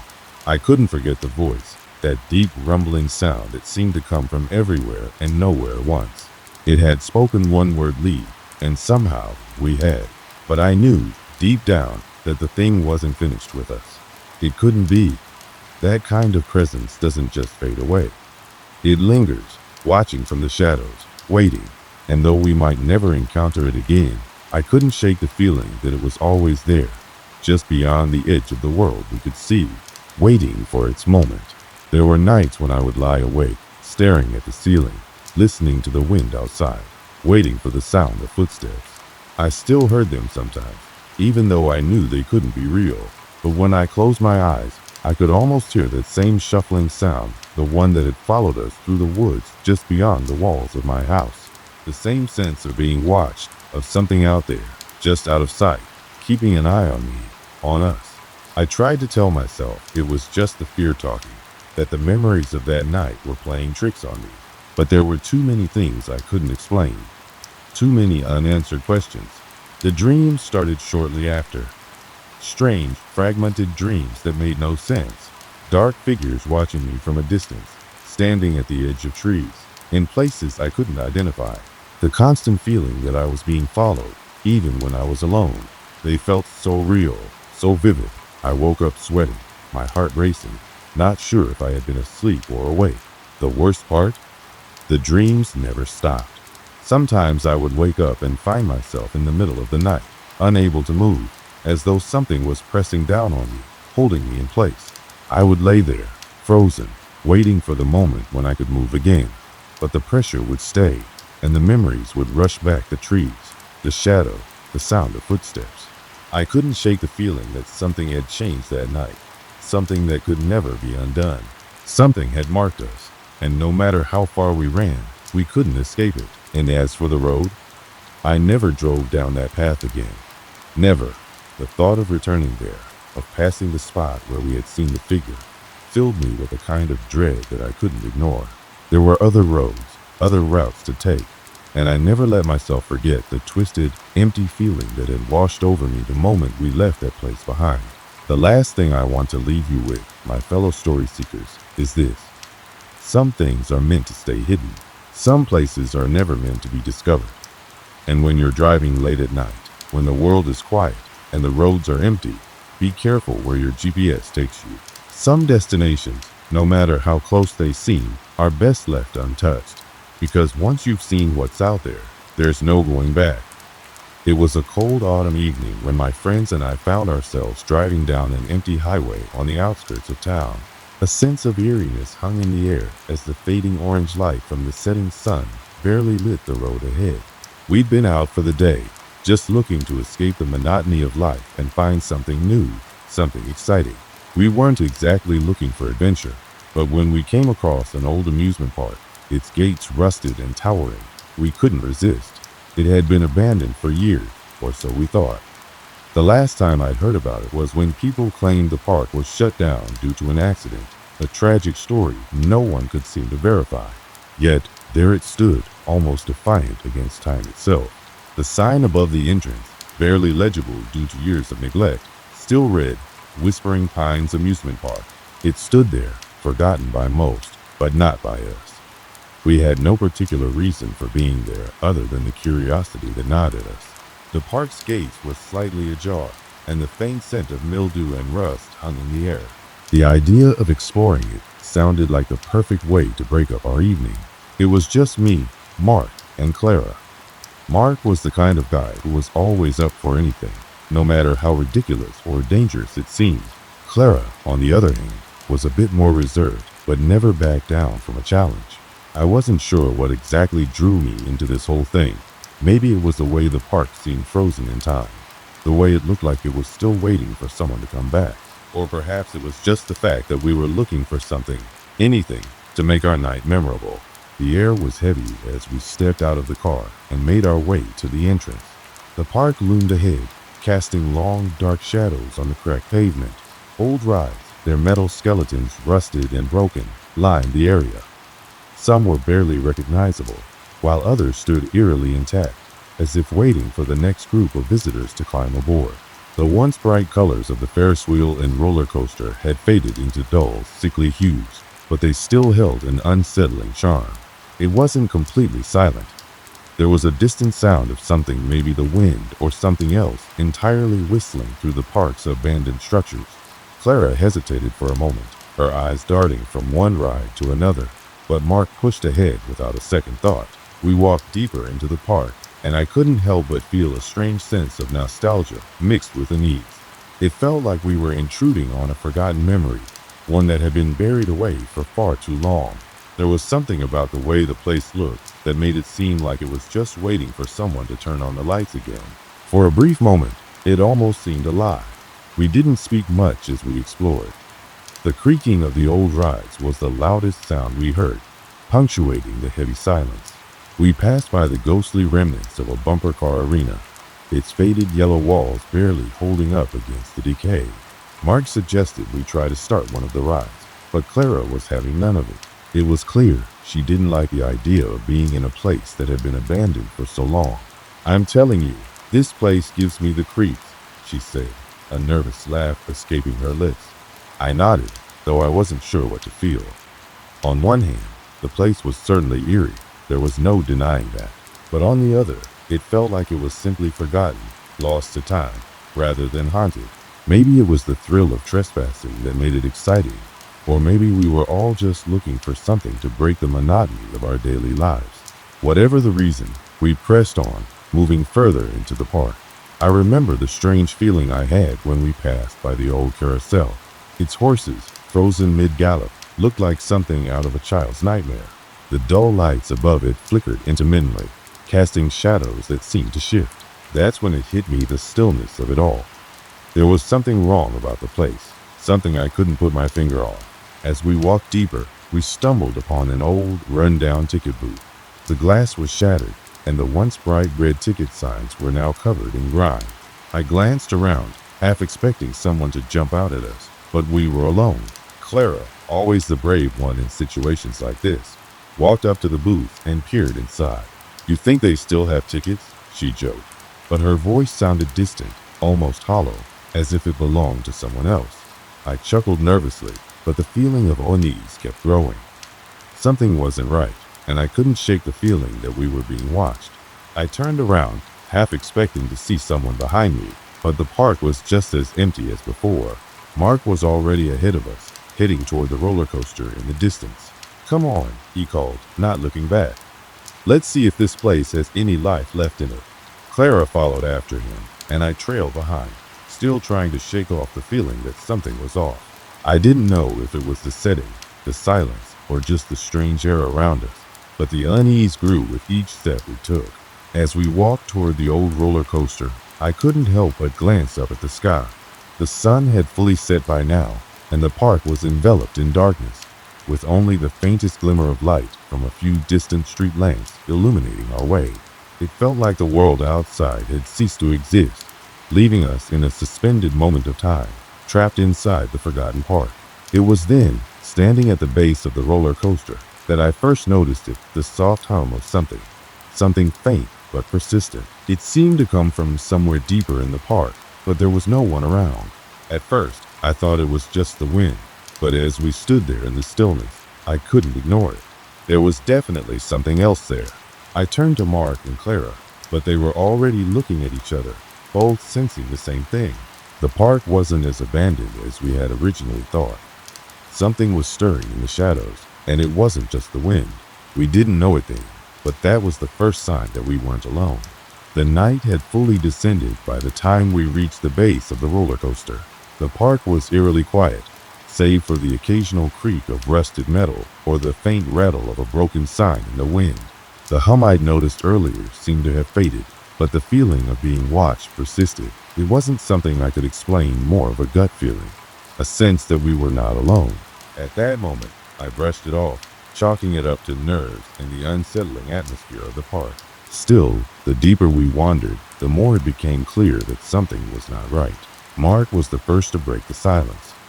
He'd been eyeing the old roller coaster like a child staring at a forbidden toy, trying to figure out if he could somehow get it moving. It was a tall structure, the metal tracks twisting and turning into the sky like the bones of some ancient creature. The cars, or what was left of them, hung lifeless at the top, their rusty frames gleaming under the pale moonlight. "Do you think it's still safe to ride?" Mark asked, turning back to us with a wide grin plastered on his face. His eyes were full of excitement, the kind you only see when someone is eager to prove something or conquer their fears. Clara rolled her eyes, crossing her arms. "It's not safe, and we're not here to test it, Mark. We're here because we're curious, not stupid." I glanced up at the roller coaster again, my unease growing with each passing second. The structure seemed less like an amusement ride and more like something forgotten, abandoned to rot in the dark corners of the world. It looked like it hadn't been touched in years, but that wasn't what bothered me. What bothered me was how alive it seemed in the dark. The way it loomed over us, with its jagged edges and rusted metal like some monstrous relic. I started to walk away from the coaster, trying to distance myself from the strange sense of tension creeping up my spine. It was hard to pinpoint the source of the feeling. It wasn't a direct threat. It wasn't like we were in any immediate danger, but there was a strange energy in the air, something that made me feel more like an intruder than a visitor. As I walked away, I heard the others behind me, Mark making his usual jokes while Clara muttered under her breath. But as I moved further into the park, something caught my eye. A faint light flickered from somewhere in the distance, just beyond the rusted Ferris wheel. At first, I thought it was my mind playing tricks on me. After all, the park had been abandoned for years. There shouldn't have been any lights. But the glow wasn't a reflection or a distant star. It was warm, almost inviting, like the glow of a street lamp. I stopped dead in my tracks. Mark and Clara were too busy arguing over whether it was worth trying to get the roller coaster moving to notice. I couldn't help but stare at the light, my eyes narrowing as I tried to figure out where it was coming from. It wasn't just the glow that unnerved me. It was the way it moved. It wasn't steady, like a light from a lamppost. It flickered in and out of view, as if something or someone was blocking it intermittently. "Hey, do you guys see that?" I called out, my voice a little shaky. Clara stopped mid-sentence and followed my gaze, her brow furrowed in confusion. "See what?" "That light," I said, pointing toward the Ferris wheel. Mark finally turned around, squinting into the darkness. "It's probably just a broken light or something," he said dismissively. but his voice lacked its usual confidence. "Let's go check it out." Despite his earlier bravado, there was something in Mark's tone now that told me he wasn't entirely sure. But like me, he was drawn to it, unable to resist the pull of curiosity. Clara, on the other hand, seemed less enthusiastic. Her eyes flicked between Mark and me, then to the light. "I don't know, guys," she said, her voice low. "It feels wrong. This whole place feels wrong." But we didn't listen to her. Something about the light kept us moving forward, each step pulling us closer, like moths to a flame. We walked cautiously toward the Ferris wheel, the sound of our footsteps echoing in the dead silence around us. The air was thick, colder now, and the further we went, the more the sense of something just beyond our reach settled in. The light grew stronger, casting eerie shadows on the cracked pavement. It wasn't until we were just under the Ferris wheel that we realized something. There was no source for the light. We had reached the base of the Ferris wheel, the lights no longer visible, but the glow was still there, lingering like a faint memory. "Okay, this is getting weird," Clara muttered, taking a few steps back. But I felt rooted to the spot, staring up at the ride. The rusted frame loomed above us, towering over us like an ancient giant. It felt like the world had gone quiet, like even the wind had stopped moving. My heart raced as I looked around for some kind of explanation, anything that would make sense of what we were seeing, or rather, what we weren't seeing. Mark was the first to break the silence. "There's nothing here. I think it's just our imagination running wild," he said, trying to sound casual, though I could hear the unease in his voice. "We're surrounded by broken rides and rotting buildings. It's bound to mess with our heads." But I couldn't shake the feeling that something was hiding just out of sight. I felt it in my bones, in the way the air seemed to grow heavier with each passing second. That's when I heard it, a sound, soft at first, but then louder, like a faint hum, almost like music playing from somewhere deep in the park. It was faint, but it was there. A low, almost mournful tune, something that could have been from an old carnival ride, a tune played on a loop that never stopped. Clara turned to me, her face pale. "Are you hearing that too?" I nodded, my throat tight. I couldn't speak. It wasn't just the music that unsettled me, it was the realization that we hadn't seen anyone else, not a single soul. Yet, here was this sound, coming from somewhere deep within the park, like the park itself had never stopped operating. "What the hell is that?" Mark whispered, his voice filled with a mix of disbelief and growing fear. The music grew louder, clearer now, but still distant. It was as if the entire park was still alive, still running as if no time had passed. The lights flickered once more, and then, suddenly, they went out completely, plunging us into darkness.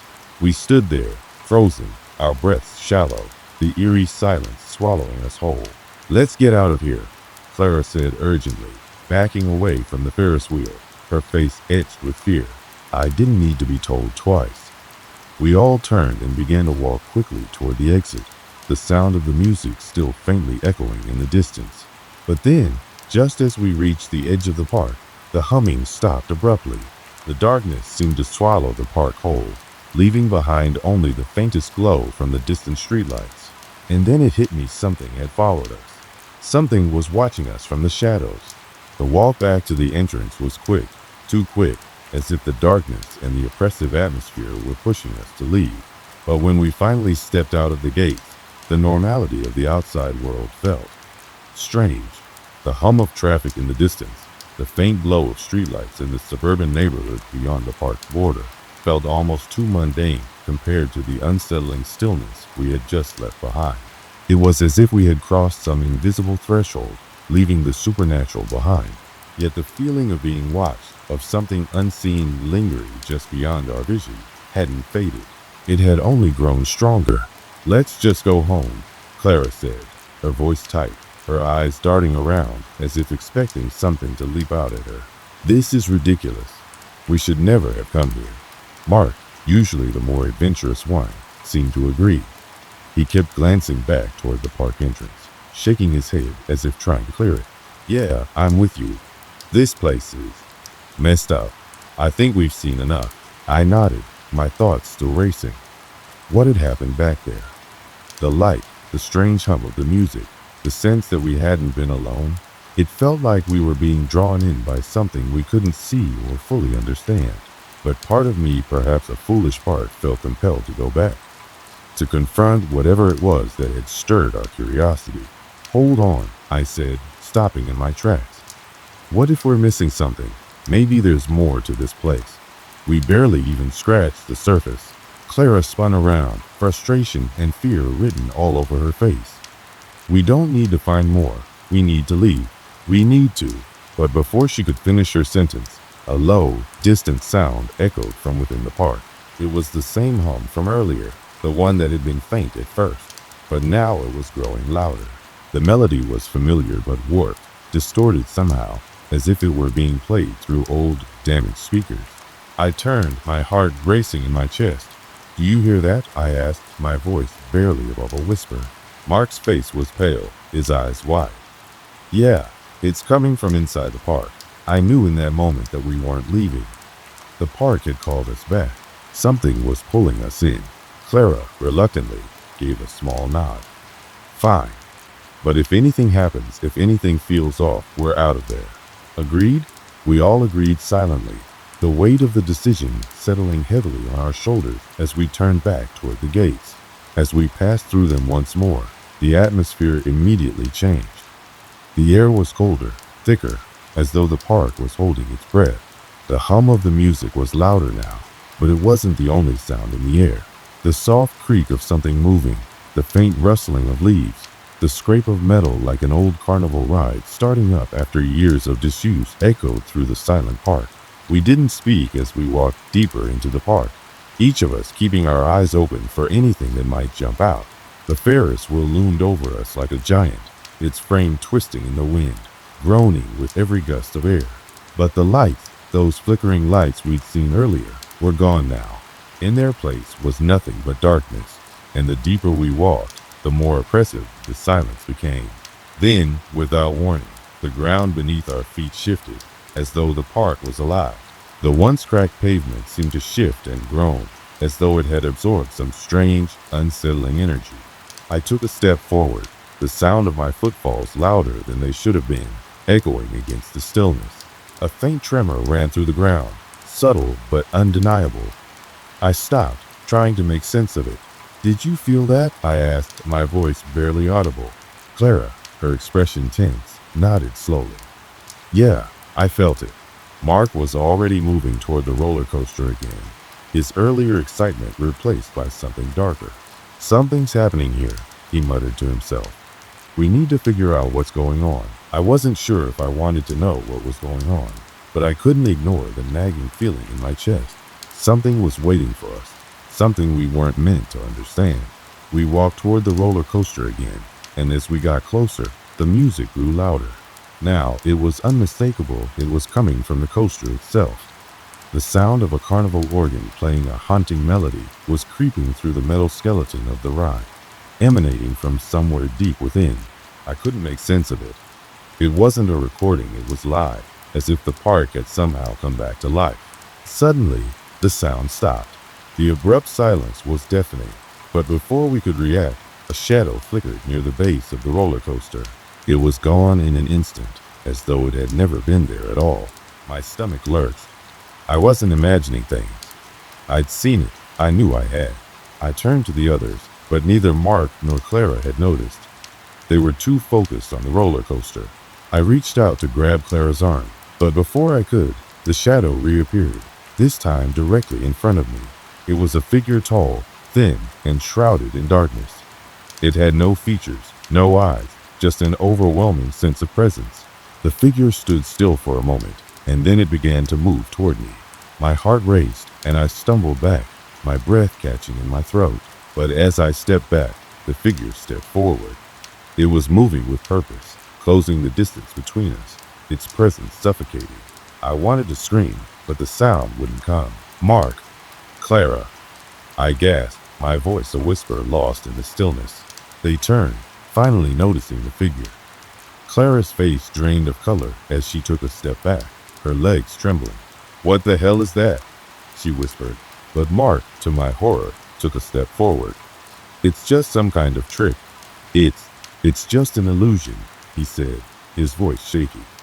But even as he spoke, I could see the fear in his eyes, the disbelief, the realization that whatever this thing was, it was not a trick. Before I could say anything else, the figure lunged. I had no time to react. The shadow moved faster than I could comprehend, enveloping Mark in a wave of darkness. It was as if the figure had become one with the night itself. For a moment, everything went black. I couldn't see, couldn't breathe, couldn't understand what had just happened. Then the air shifted again. The figure was gone. Mark was gone. I turned, panic seizing my chest as I stumbled backward into Clara, who was now sobbing uncontrollably. What the hell just happened? Where's Mark? I couldn't answer her. I didn't know. I didn't understand what had happened to him, but I knew one thing for sure. Whatever had taken Mark had taken something more than just his body. It had taken his very presence, as if the park had swallowed him whole. But the park was still there, waiting for us, still calling us forward. The world seemed to hold its breath, suspended in the oppressive silence that followed Mark's disappearance. Clara and I stood frozen, staring at the empty spot where he had once been, as if expecting him to reappear, to come back from whatever dark void had claimed him. But the space where he had stood was nothing more than a void, a gap in reality that swallowed all sound and light. Mark. Clara's voice trembled as she whispered his name. There was a desperation in her tone that seemed to echo through the empty park, but the night swallowed it whole. There was no reply. I was paralyzed, my mind racing to comprehend what had just happened. One moment, Mark had been standing beside us, trying to rationalize the unexplainable. The next, he was gone, consumed by some unseen force, his very essence erased from our world. I could still feel the chill of his absence in the air, a coldness that seemed to grow deeper with every passing second. Where did he go? Clara asked, her voice barely audible, the terror in her eyes reflecting my own. Her hands were trembling as she clutched at the sleeve of my jacket, as if I had the answers, as if I could undo what had just happened. I don't know, I said, my voice hoarse, my throat tight. I don't know, but we need to get out of here. Now. But even as the words left my mouth, something shifted in the air. The very fabric of reality seemed to warp around us, as though the park itself was responding to our fear, to our helplessness. The hum of the carnival music that had once been distant now reverberated around us, louder, more intense, and somehow darker. It was no longer the cheerful tune we had first heard. It was now distorted, a twisted mockery of itself, a broken lullaby that scraped at our minds.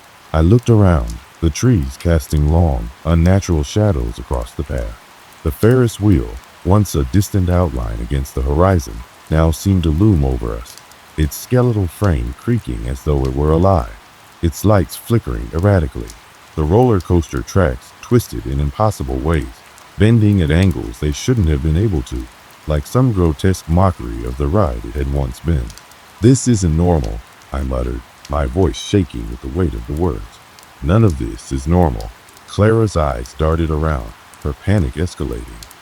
We need to leave. We need to.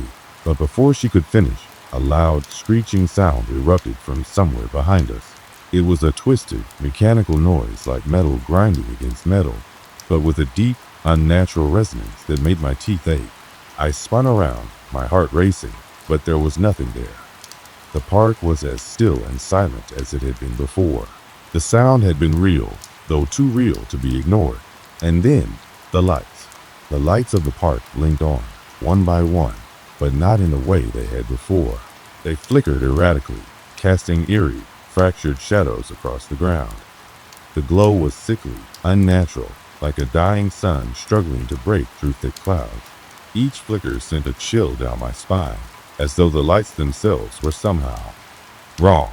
I don't like this. I don't like this at all, Clara whispered, her voice trembling with fear. Her wide eyes never left the darkness behind us, as if expecting something to emerge from the shadows. And then it happened. A figure stepped into the light. At first, I thought it was just a trick of the light, a shadow cast by one of the broken lamps. But as it came closer, I realized it wasn't. It was a person. No, not a person. Not really. It was too tall, too thin, and its movements were jerky, unnatural, like someone trying to walk in a body that wasn't their own. The figure's head was tilted at an odd angle, its face obscured by shadows, but I could feel its gaze, cold and penetrating, boring into me from the darkness. It took another step forward, and I could see it clearly now. It was wearing tattered, old carnival clothes, faded stripes of red and white, the fabric torn and frayed as though it had been worn for years. But it wasn't a costume. It was real. The figure's skin was pale, almost gray, stretched thin over a bony frame. Its mouth, when it opened, was too wide, too much like a grin that stretched across its face like a mask. I froze, my blood turning to ice in my veins. Every instinct screamed at me to run, to get as far away from this thing as possible, but my legs wouldn't move. It was as if the very air around us had thickened, solidified, trapping us in place. Clara was the first to react. She screamed a raw, primal sound that echoed through the park.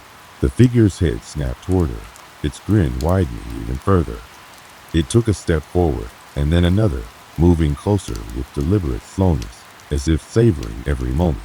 Its eyes, if you could even call them eyes, were nothing but hollow sockets, dark and endless, as if staring into them would pull you into an abyss from which there was no return. "No," I said, my voice barely audible. "This isn't real. It can't be real." But it was. It was real, and it was coming for us. The figure reached out with long, skeletal fingers, and I instinctively shoved Clara behind me, putting myself between her and the thing that was slowly advancing toward us. I didn't know what I was doing. There was no weapon, no way to fight back against something like this. All I could do was hold my ground and pray that whatever this thing was, it wasn't as dangerous as it seemed. But the closer it came, the more the air seemed to warp around us. The part, which had already been twisted and unnerving, seemed to warp further. The Ferris wheel that loomed over us began to move, creaking and groaning, its giant metal arms jerking back to life.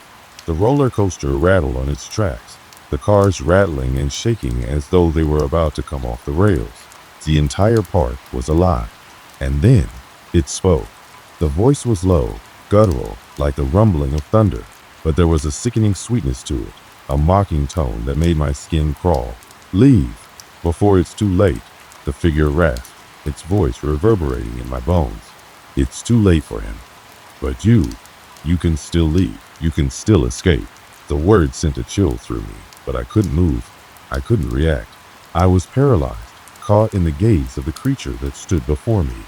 "Mark," Clara whispered, her voice breaking as she took a step forward, her eyes filled with grief and fear. "What happened to him? What did you do to him?" The figure didn't answer. It didn't need to.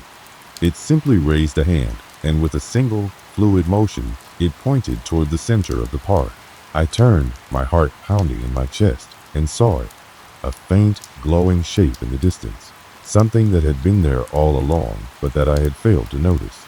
It was the silhouette of a figure, moving slowly, staggeringly, like someone who had been lost for a long time. It was Mark. His clothes were torn, his face pale and drawn, his eyes vacant, as though he wasn't fully there anymore. The figure was holding him in place, like a puppet on a string, his body jerking unnaturally as he moved. "Mark!" Clara screamed, her voice breaking, but there was no answer. Mark didn't even seem to hear her.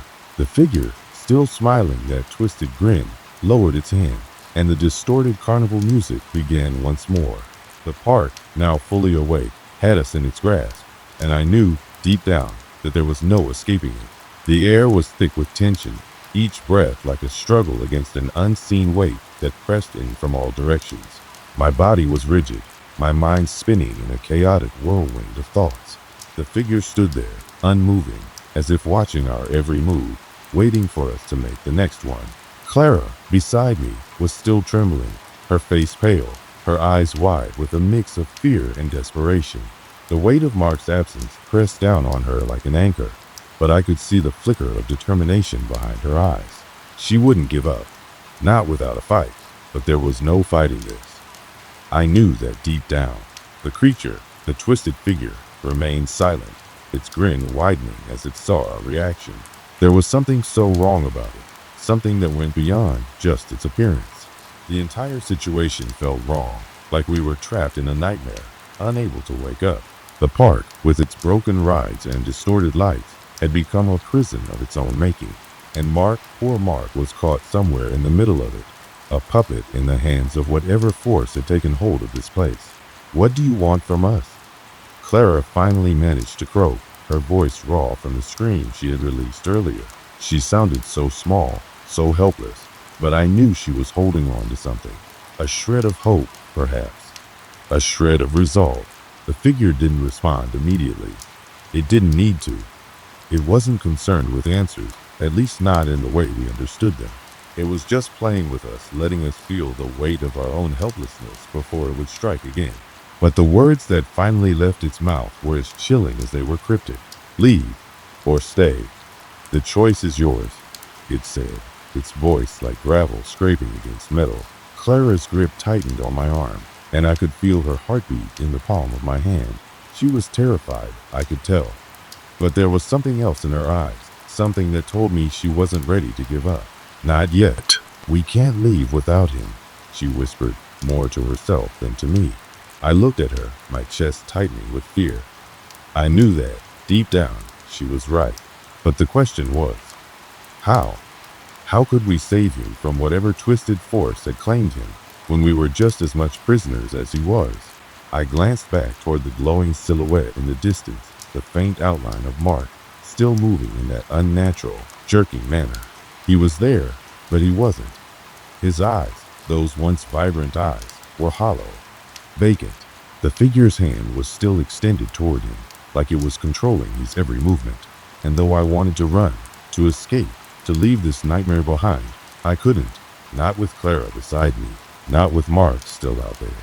The air grew colder, the darkness deepening around us, until it felt as though the very atmosphere was alive, pulsing with a sinister rhythm. The lights flickered again, and I felt a sharp jolt of panic. The music that had been playing in the background, the distorted carnival melody, began to swell again, growing louder and more discordant. The very sound seemed to seep into my bones, making my blood run cold. "We have to do something," Clara said, her voice barely audible over the rising chaos. I knew she was right.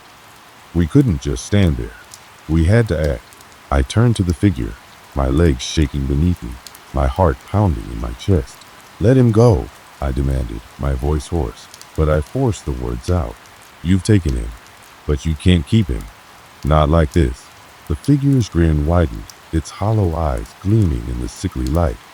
It took a step forward, its long, bony fingers twitching as it reached out for us. But it didn't touch us, not yet. It only spoke, its voice low and menacing. "Nothing stays here forever. The park claims what it wants, and those who come, they either leave or stay." "What does that mean?" I asked, my voice breaking as I struggled to keep my composure. "What do you want from us?" But the figure didn't answer. It didn't need to.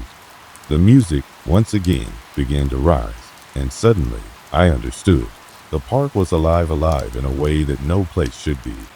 It fed off fear, off hopelessness, and it wouldn't let us leave without paying the price. A chill swept over me as the ground beneath our feet began to tremble. The Ferris wheel groaned louder now, the metallic squeal of its frame twisting in the air. I turned, and Clara gasped beside me. Mark had stopped moving. His body stood still, rigid, his head tilted at an odd angle. But the worst part was his eyes, those hollow, empty eyes that no longer resembled the Mark we knew. They were dark, filled with nothing but an endless void, and I felt as if I were staring into the abyss itself. "Clara," I began, my voice faltering, but she was already moving. Without thinking, without saying another word, she started running. She wasn't going to wait for me. She wasn't going to let whatever this thing was control her any longer. And I couldn't let her go alone. I grabbed her arm, pulling her back toward me. "We're not leaving without him." She didn't resist, but the look in her eyes was one of doubt, of fear. She had already seen too much. We both had. "We can't win this fight," she whispered, her voice trembling. "We're too late." But I didn't care. I couldn't care. We were already here, already so deep in this nightmare that there was no turning back. Whatever it took, I was going to save Mark or die trying. And then, just as I thought we were beyond the point of no return, something happened. Something that I could never explain. The park fell silent. The music stopped. The air seemed to shift, like the entire world had paused, holding its breath. The figure took a step back, its grin faltering for the first time. For a split second, it looked uncertain, and that was all the opening we needed. I turned to Clara, my pulse racing, and whispered, "Now, run." We didn't hesitate. We bolted. Our feet pounded against the cracked pavement, the sound of our footsteps drowned by the oppressive silence that had descended upon the park. The lights around us flickered and dimmed as we raced toward the exit, but I didn't dare look back. I couldn't. The fear of what might still be chasing us was enough to keep my legs moving. The gates of the park loomed ahead, but they seemed impossibly far away, like they were teasing us, just out of reach. With every step, it felt as though the park was pulling us back, trying to drag us into its clutches once more. But we made it. We reached the gates. We didn't stop. Not until we were out. We didn't speak as we walked away from that cursed place, the weight of our silence saying more than words ever could. Mark was still out there, trapped in that place, lost to whatever twisted force had claimed him. We couldn't save him. Not then, and maybe not ever. The park behind us was quiet, too quiet, as if it were holding its breath, waiting for the next victims to stumble in. But we were free, at least for now. I didn't look back. I couldn't. We had survived. But the questions lingered. What was that place? What was the thing that had controlled it? What had happened to Mark? We would never know. All we knew was that the park was still out there, still waiting for its next visitors, and I didn't want to be one of them. The silence between Clara and me was suffocating as we walked away from the park. The night stretched out before us, an empty canvas of darkness that felt heavier with each step. The distant hum of the city was nothing more than a faint echo in the background, as if the world beyond that cursed amusement park had moved on without us. I could still feel the lingering weight of the place, like a shadow I couldn't shake off. I kept expecting to hear the clattering of the Ferris wheel or that distorted carnival music to flare up in the distance, but it was just quiet, too quiet. I glanced at Clara, her face pale, eyes focused on the ground ahead. I knew she was thinking the same thing I was. What now? We had escaped, yes, but what had we really escaped from? And why had it been so determined to trap us?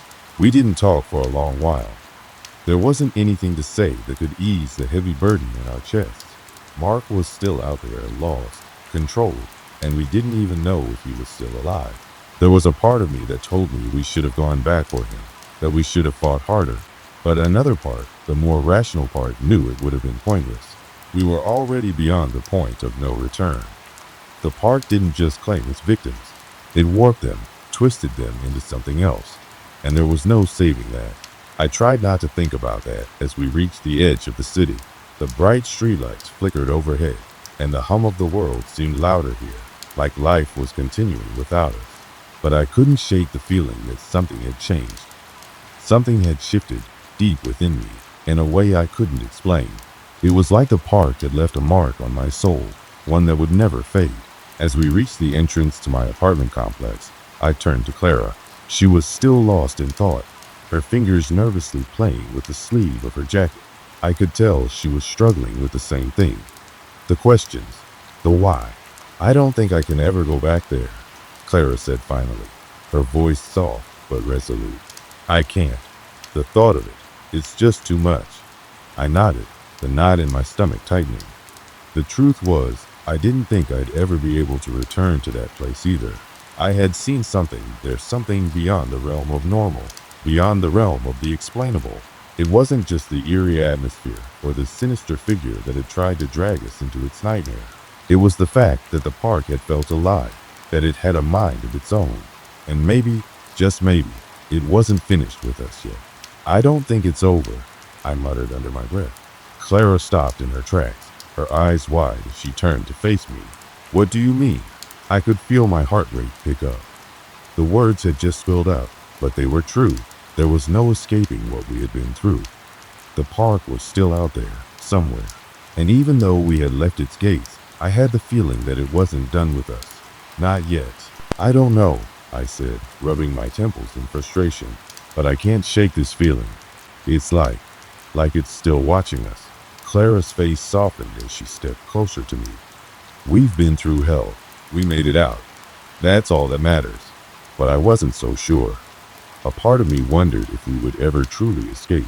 The park had a way of seeping into your mind, twisting your thoughts until you couldn't tell where the nightmare ended and reality began. I could still hear the screeching Ferris wheel, feel the cold, unblinking eyes of that figure. It felt like a constant presence in the back of my mind, like it was waiting for the right moment to pull us back in. We stood in silence for a long time, just looking at each other. The night had grown colder, and the hum of the city felt strangely distant now, as though the world was holding its breath. "I need to sleep," Clara finally said, breaking the silence. She looked exhausted, like she had aged years in the span of a single night. I could see the toll the ordeal had taken on her. I nodded, but I wasn't ready to go inside just yet. I needed a moment. I needed to think. There were too many unanswered questions, too many pieces of the puzzle that didn't fit. What had happened to Mark? Was he still there, trapped in the park, or had he become one of its twisted inhabitants? And why had it chosen us? What was the significance of the park, of that place? I stood there for a moment longer, my breath visible in the cold air. The darkness stretched on, as endless and oppressive as the questions swirling in my mind. And then I heard something. It was faint at first, a rustling sound carried by the wind. But then it grew louder, sharper. It sounded like the creaking of an old, rusted wheel, the kind of noise that only a long abandoned ride would make. I turned, my heart skipping a beat. The familiar screeching of a Ferris wheel echoed in the distance. I couldn't believe it. It was impossible. It couldn't be. I turned to Clara, but she was already looking over her shoulder, her face pale with fear. The noise, it was real. It wasn't just in our heads. We hadn't imagined it. The park was calling us back. It was a summer evening in 2015 when I first heard the warning. I'd been working for weeks on end, stuck in the grind of office life and my friends, and I decided it was time to take a break, a road trip to unwind and clear our heads. We'd been planning it for weeks, picking the perfect route, researching the best spots to stop at, and organizing every last detail. There were four of us: me, the usual driver, Tim, my childhood friend who worked with me in the office, Jordan, my cousin who had just finished his first year of college, and Ella, Tim's girlfriend, who had joined us just a few months ago. At the time, things were pretty normal. We weren't expecting anything out of the ordinary, just a few days of freedom, good food, and some much-needed laughter. We'd chosen a scenic route through the back roads, far from the busy highways, to make the drive feel more like an adventure. The kind of route that allows you to escape the humdrum of everyday life and embrace the beauty of the open road. Everything felt right, like it was meant to be. We were driving through the countryside, the kind of quiet that only exists when you're far from the city. The trees on either side of the road casting long shadows as the sun began to dip below the horizon. The radio was playing softly, a mix of classic rock and indie hits. The air was cool, the windows rolled down just enough to let in the breeze. Our chatter about work, college, and the latest gossip filled the car, punctuated by bursts of laughter and occasional silences. It was on this stretch of road that we first encountered something strange. As we passed through a small town, a local gas station caught our attention. It wasn't anything special, a rundown place with old gas pumps and a single light flickering over the entrance. The town was so small that it almost felt like it was stuck in time. We stopped to fuel up, and as I went inside to pay, I overheard a conversation between the cashier and a couple of elderly men who had been sitting on a bench outside. I didn't pay much attention at first, but one of the men caught my ear. He was speaking in a low voice, so low that I had to lean in to hear him. "Y'all traveling down County Road 76? He asked, his eyes narrowing as he looked at me. "That road's cursed, you know." The warning struck me as odd, considering the casual tone in which he said it, almost like he had said it 100 times before. But the way his voice dropped and the seriousness in his eyes left me with a strange feeling. "Stay off it if you can. Bad things happen there," he added, his words hanging in the air, heavy with something unspoken. I smiled politely, not wanting to engage too deeply with a local who seemed like he had a few too many years under his belt. I'd heard people in small towns say strange things before, and I assumed this was one of those cases. As I paid for the gas, I brushed it off, half laughing to myself. After all, it's not every day you get warned about a cursed road. When I returned to the car, I shared the conversation with my friends. Jordan rolled his eyes, Tim chuckled, and Ella seemed a little unnerved. You didn't really take him seriously, did you? Tim said, his tone skeptical. It's just some old guy talking nonsense. We all laughed it off, but I couldn't shake the uneasy feeling that had crept up on me. I kept thinking about the man's eyes, the way he'd looked at me, as if he were trying to tell me something beyond just the words he spoke. We got back on the road, and I glanced at the road sign that indicated the turnoff to County Road 76. It was tempting. After all, it wasn't much further, just a small detour to get to our destination. I wasn't one to believe in superstitions, but something about that old man's warning stayed with me. I couldn't help but wonder what made him say those words. Still, I tried to push it out of my mind as we continued down the road. The trees grew thicker, and the sky darkened further as night began to fall. We were closer to the destination that had been on our minds for so long. But as the miles rolled by, and we ventured deeper into the countryside, a strange tension began to settle in the car. Something felt off, something that none of us could quite place, but it was there, heavy and inescapable.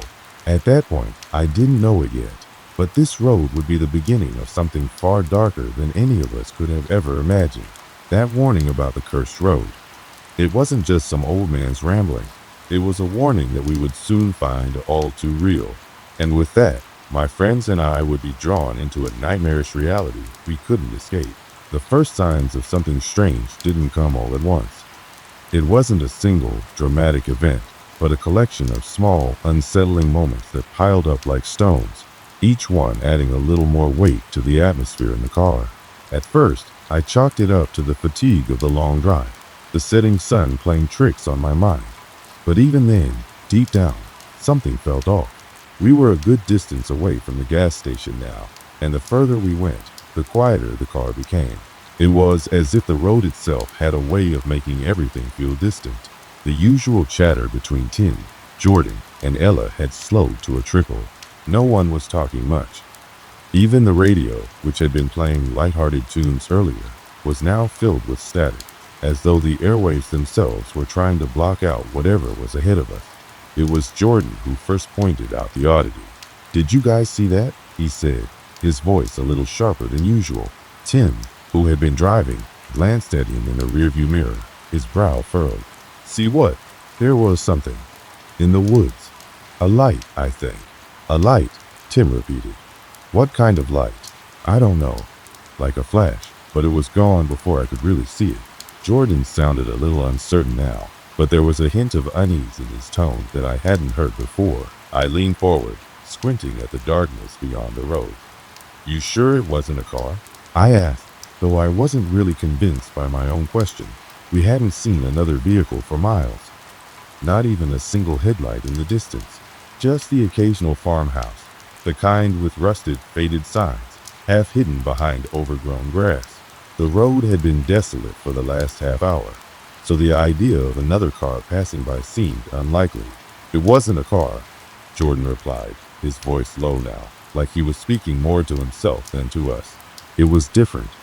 Like something was out there, watching." The word sent a chill through me, though I quickly dismissed it as just his nerves getting the best of him.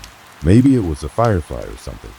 "You know, those flashes that look like they're coming from far away?" I suggested, trying to sound casual. Ella, who had been sitting quietly by the window, suddenly spoke up. "I think he's right," she said, her voice barely audible over the hum of the tires on the road. "I saw something too, but it wasn't a firefly." We all turned to her, surprised. "What do you mean?" I asked. She pointed toward the woods, her finger trembling slightly. There was something moving behind the trees. Not like an animal. It was tall, and I swear it looked like it was walking alongside us. A silence fell over the car, and for a moment, no one said anything. I tried to brush it off. It was just our imaginations running wild after the long drive, the strange old man's warning still hanging in the air. "I think we're all just seeing things," I said. though my voice wasn't as steady as I had hoped. It's probably just the shadows. But even as I said it, I couldn't shake the feeling that something wasn't right. I had driven down this road dozens of times before, but this stretch of it, this particular stretch, felt different. The trees felt like they were pressing in on us, their branches reaching out like skeletal hands, grasping at the edges of our headlights. We continued driving in tense silence for a few more miles, each of us lost in our own thoughts, though the strange sense of being watched seemed to hang over us. Every now and then, I'd glance out the window, half expecting to see something or someone standing just beyond the reach of the light. It was then that the radio began to act up. At first, it was subtle. The music cut in and out, the static rising and falling, but within seconds, it became more pronounced. It sounded like someone was trying to tune into a station, only to find the signal scrambled, desperate static filling the space where music or words should have been. I tried adjusting the dial, but it didn't help. The radio speakers only crackled louder, the noise making my skin crawl. "Just turn it off," Tim said, irritation creeping into his voice. I reached to switch off the radio, but before I could, a voice, a deep, distorted, almost rolling voice came through the static, its words unintelligible but unmistakably present. I froze, my hand hovering over the radio.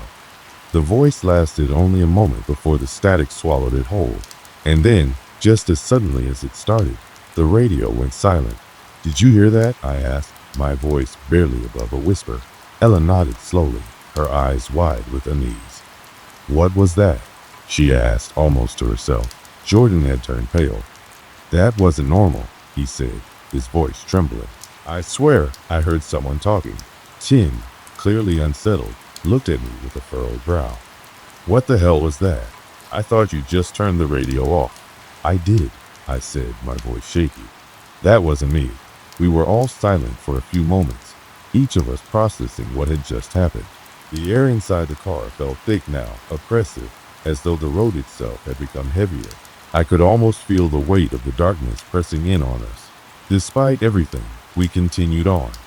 The road stretched out before us, an endless line of asphalt fading into the horizon, but every mile that passed only seemed to add to the sense of unease that had settled in our chests. The trees seemed to grow darker, the shadows longer, and with each passing minute, the silence inside the car became more suffocating. It wasn't long before we came across a sign that made my blood run cold. County Road 76 -5 miles ahead. That was the road we were supposed to be avoiding, the one the old man had warned us about. And yet, despite the unease creeping over me, I could feel the pull to continue, to ignore the warning and press forward.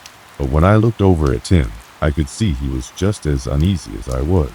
"Maybe we should turn back," Tim said quietly, his eyes flicking to the road sign as if he were reading my mind. I didn't say anything. I just nodded, my heart pounding. The warning had been clear, and yet it felt too late to turn back now. But as we continued to drive, the strange feeling that had taken root in my gut only grew stronger. Something was out there. Something was waiting, and we were getting closer to it with every mile we drove. The tension inside the car was palpable now. No one spoke for a long while after we passed the sign. The road ahead stretched out endlessly, the dim glow of our headlights barely breaking through the heavy darkness that seemed to press in from all sides. The only sounds were the hum of the tires on the asphalt and the occasional click of the engine as it worked steadily beneath us. It was Tim who broke the silence first. His voice was low, but I could hear the unease in it. "We need to stop," he said, his hands gripping the wheel with more force than I'd seen before. "I don't like this." Ella, sitting beside him, gave a nervous laugh. "What do you mean?" "We can't stop here. There's nowhere to pull over." She was right. The road was narrow, bordered by thick trees on either side, and there was nothing resembling a place to stop or turn around. But even so, I could feel the anxiety radiating from Tim. "We need to stop, just for a second," he repeated, more forcefully this time. I glanced at the rearview mirror and saw Jordan, his eyes wide with fear. His hands were clasped together in his lap, and he was staring straight ahead, his gaze unfocused. "Tim's right," I said, trying to mask my own fear. "Maybe we should stop for a bit, catch our breath." There was a moment of silence as everyone processed my words. The unease was so thick now, it felt like the air itself was suffocating us. But Tim didn't argue. He pulled the car over to the side of the road, the tires crunching on the gravel as he came to a stop. The headlights cast long shadows across the trees, and for a moment, everything was still. "Let's just get out and stretch our legs for a minute," I suggested, though my voice didn't sound as confident as I had hoped. We all piled out of the car, our feet hitting the ground with an eerie quietness. The air was cold, damp, and thick with the scent of pine and earth. There was no sound from the woods around us, no rustling of leaves, no chirping of insects, just the stillness that seemed unnatural, like the forest itself was holding its breath. Jordan walked a little way from the car, his eyes scanning the darkness. "I don't know about you guys," he said, his voice shaky, "but something feels wrong here, like we're being watched." I didn't want to say it, but I knew exactly what he meant. There was something about this place that felt different, like the land itself was alive and aware of our presence.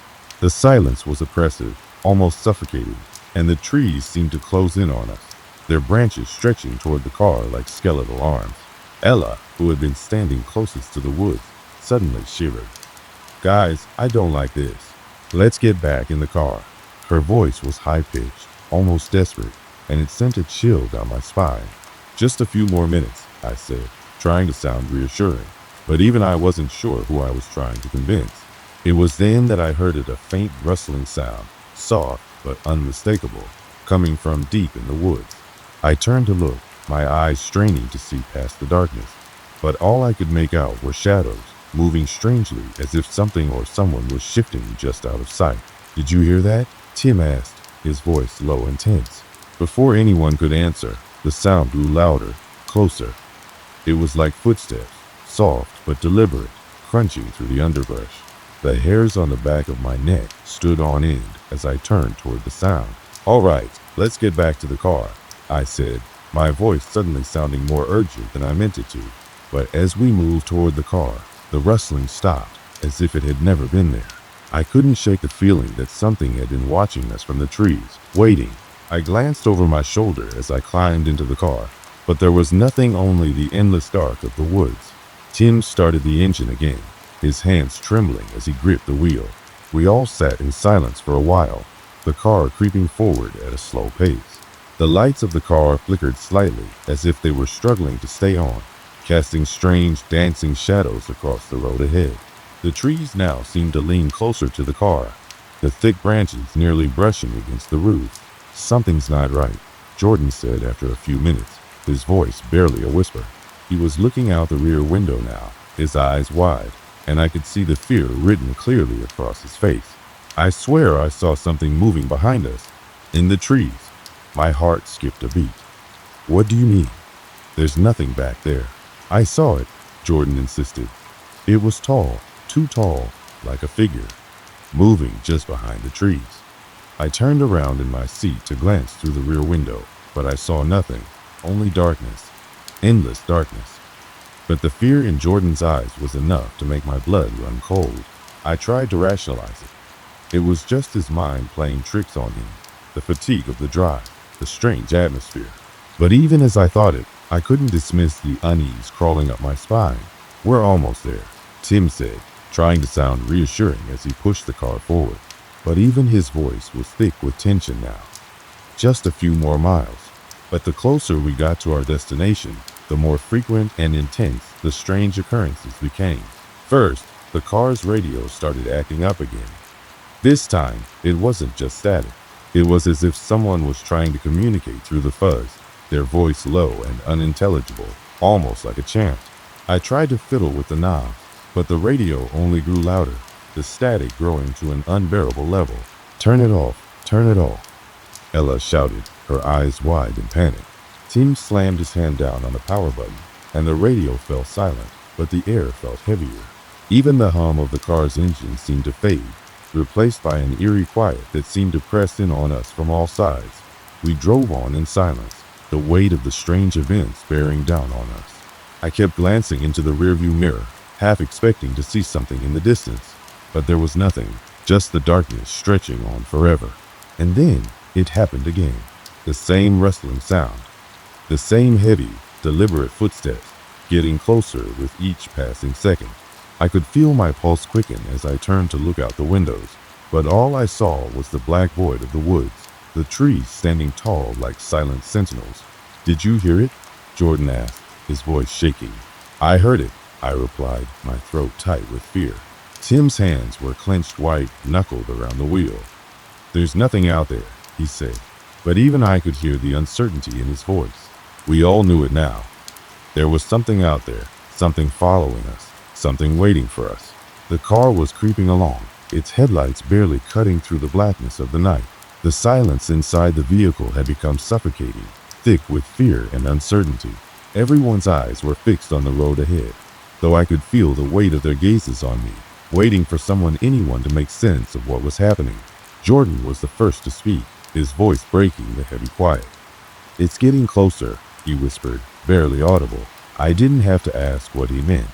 I could feel it too, the presence, the oppressive feeling that something was moving with us, keeping pace just beyond the trees. It was like we were being hunted, and the hunter was just out of sight, closing in with every mile we drove.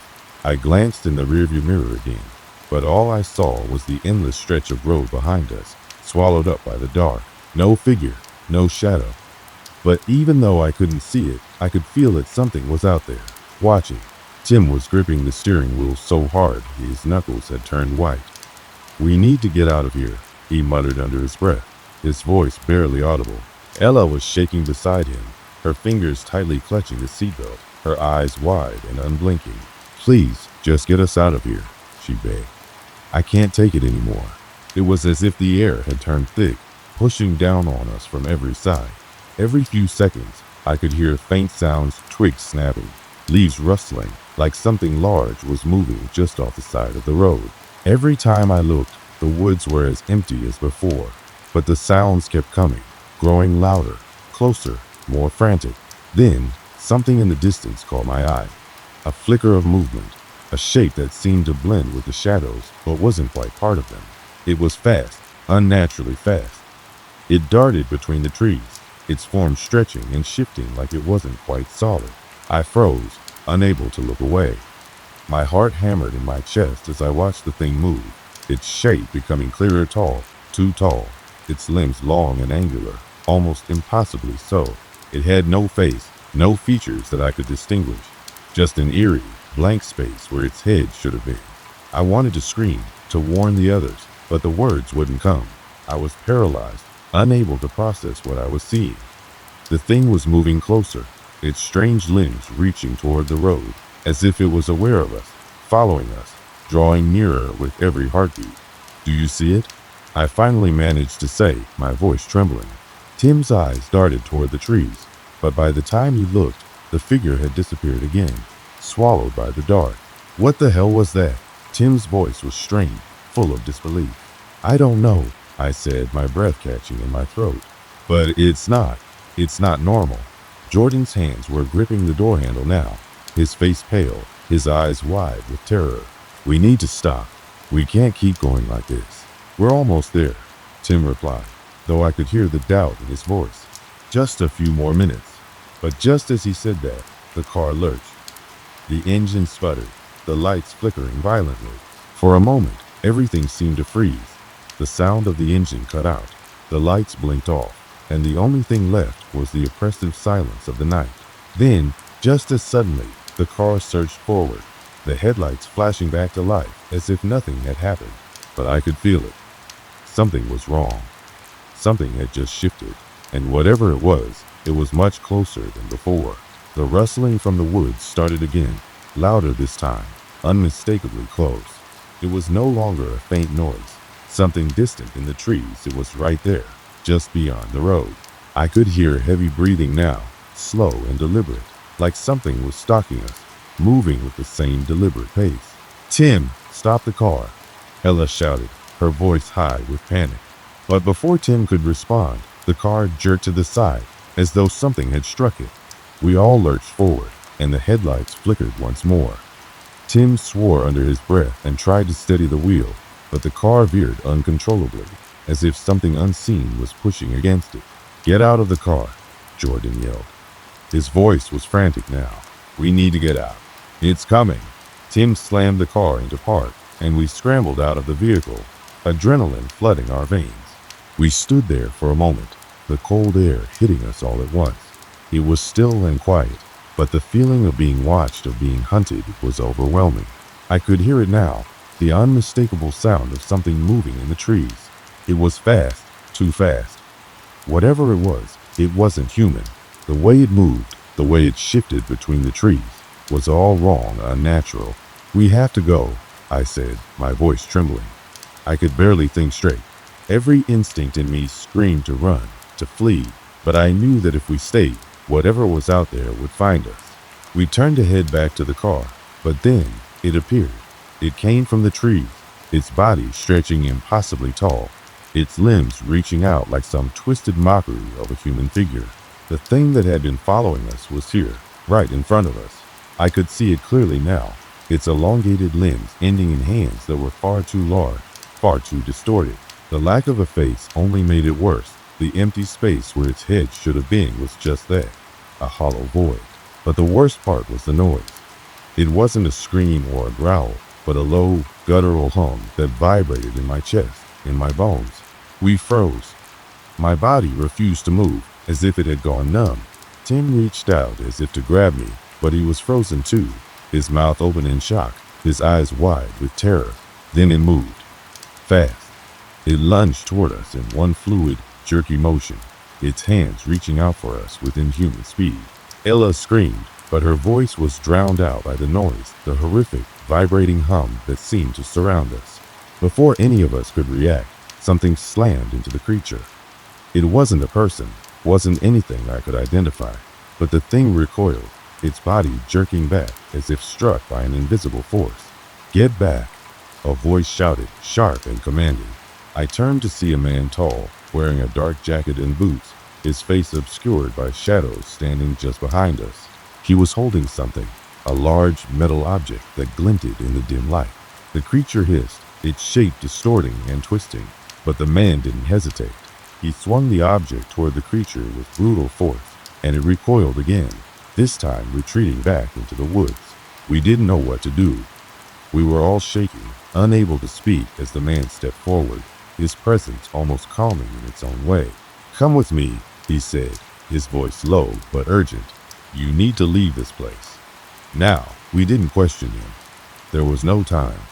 The thing was still out there, and whatever force had driven it away wasn't going to hold it back for long. The man didn't wait for us to ask questions. Without a word, he turned and began walking back towards the woods, the heavy weight of his boots thudding against the earth. I glanced at Tim, Jordan, and Ella, all of us still frozen in disbelief, unable to fully comprehend what had just happened. The hum of the creature's presence still lingered in the air, vibrating through my chest like an electric shock, and I could feel the hairs on the back of my neck standing on end. "Are we going with him?" Jordan asked, his voice barely a whisper. I didn't know what to say. The fear in my gut told me to run, to get out of here and never look back. But the strange man's presence, his calm, controlled demeanor was almost magnetic. It didn't make sense, but somehow, in that moment, it felt like our only option. Whatever had been hunting us was still out there, lurking in the darkness, and this stranger seemed like the only one who had a chance of keeping it at bay. "We have no choice," Tim said, his voice tense. "If we stay out here, we're dead." I nodded, though I could barely manage to push the words past my lips. "Let's go." We followed the man into the woods, our steps slow and uncertain. The trees loomed around us like silent giants, their branches reaching out overhead, blocking out what little light remained. The air was thick and heavy, as though the forest itself was holding its breath, waiting for something. The further we walked, the more oppressive the atmosphere became, until it felt like the trees themselves were pressing in on us, suffocating us with their silence. The man led us deeper into the woods, moving with a purpose that made it clear he wasn't afraid. He seemed to know where he was going, like he had done this before. His every movement was deliberate, controlled nothing like the panic that had overtaken the rest of us. After what felt like an eternity of walking, we reached a small clearing. At its center stood a shack, weathered and old, as if it had been abandoned for years. The man didn't stop though. He walked straight for the door and pushed it open without a second thought, revealing a dimly lit interior. Inside, it was cramped but strangely comforting. Shelves lined the walls, filled with old books and strange trinkets. A fire crackled in the corner, casting flickering shadows across the room. It felt like a safe haven, a temporary shelter in a world that had become hostile and unrecognizable. He motioned for us to sit, and we did, though none of us spoke. Our minds were too consumed by the chaos of the past few hours. The man finally broke the silence.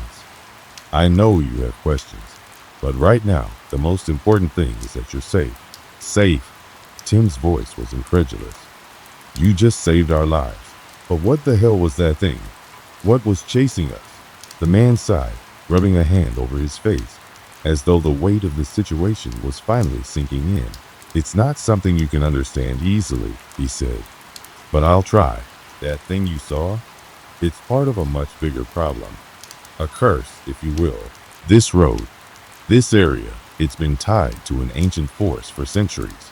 People who come here, they don't always make it out.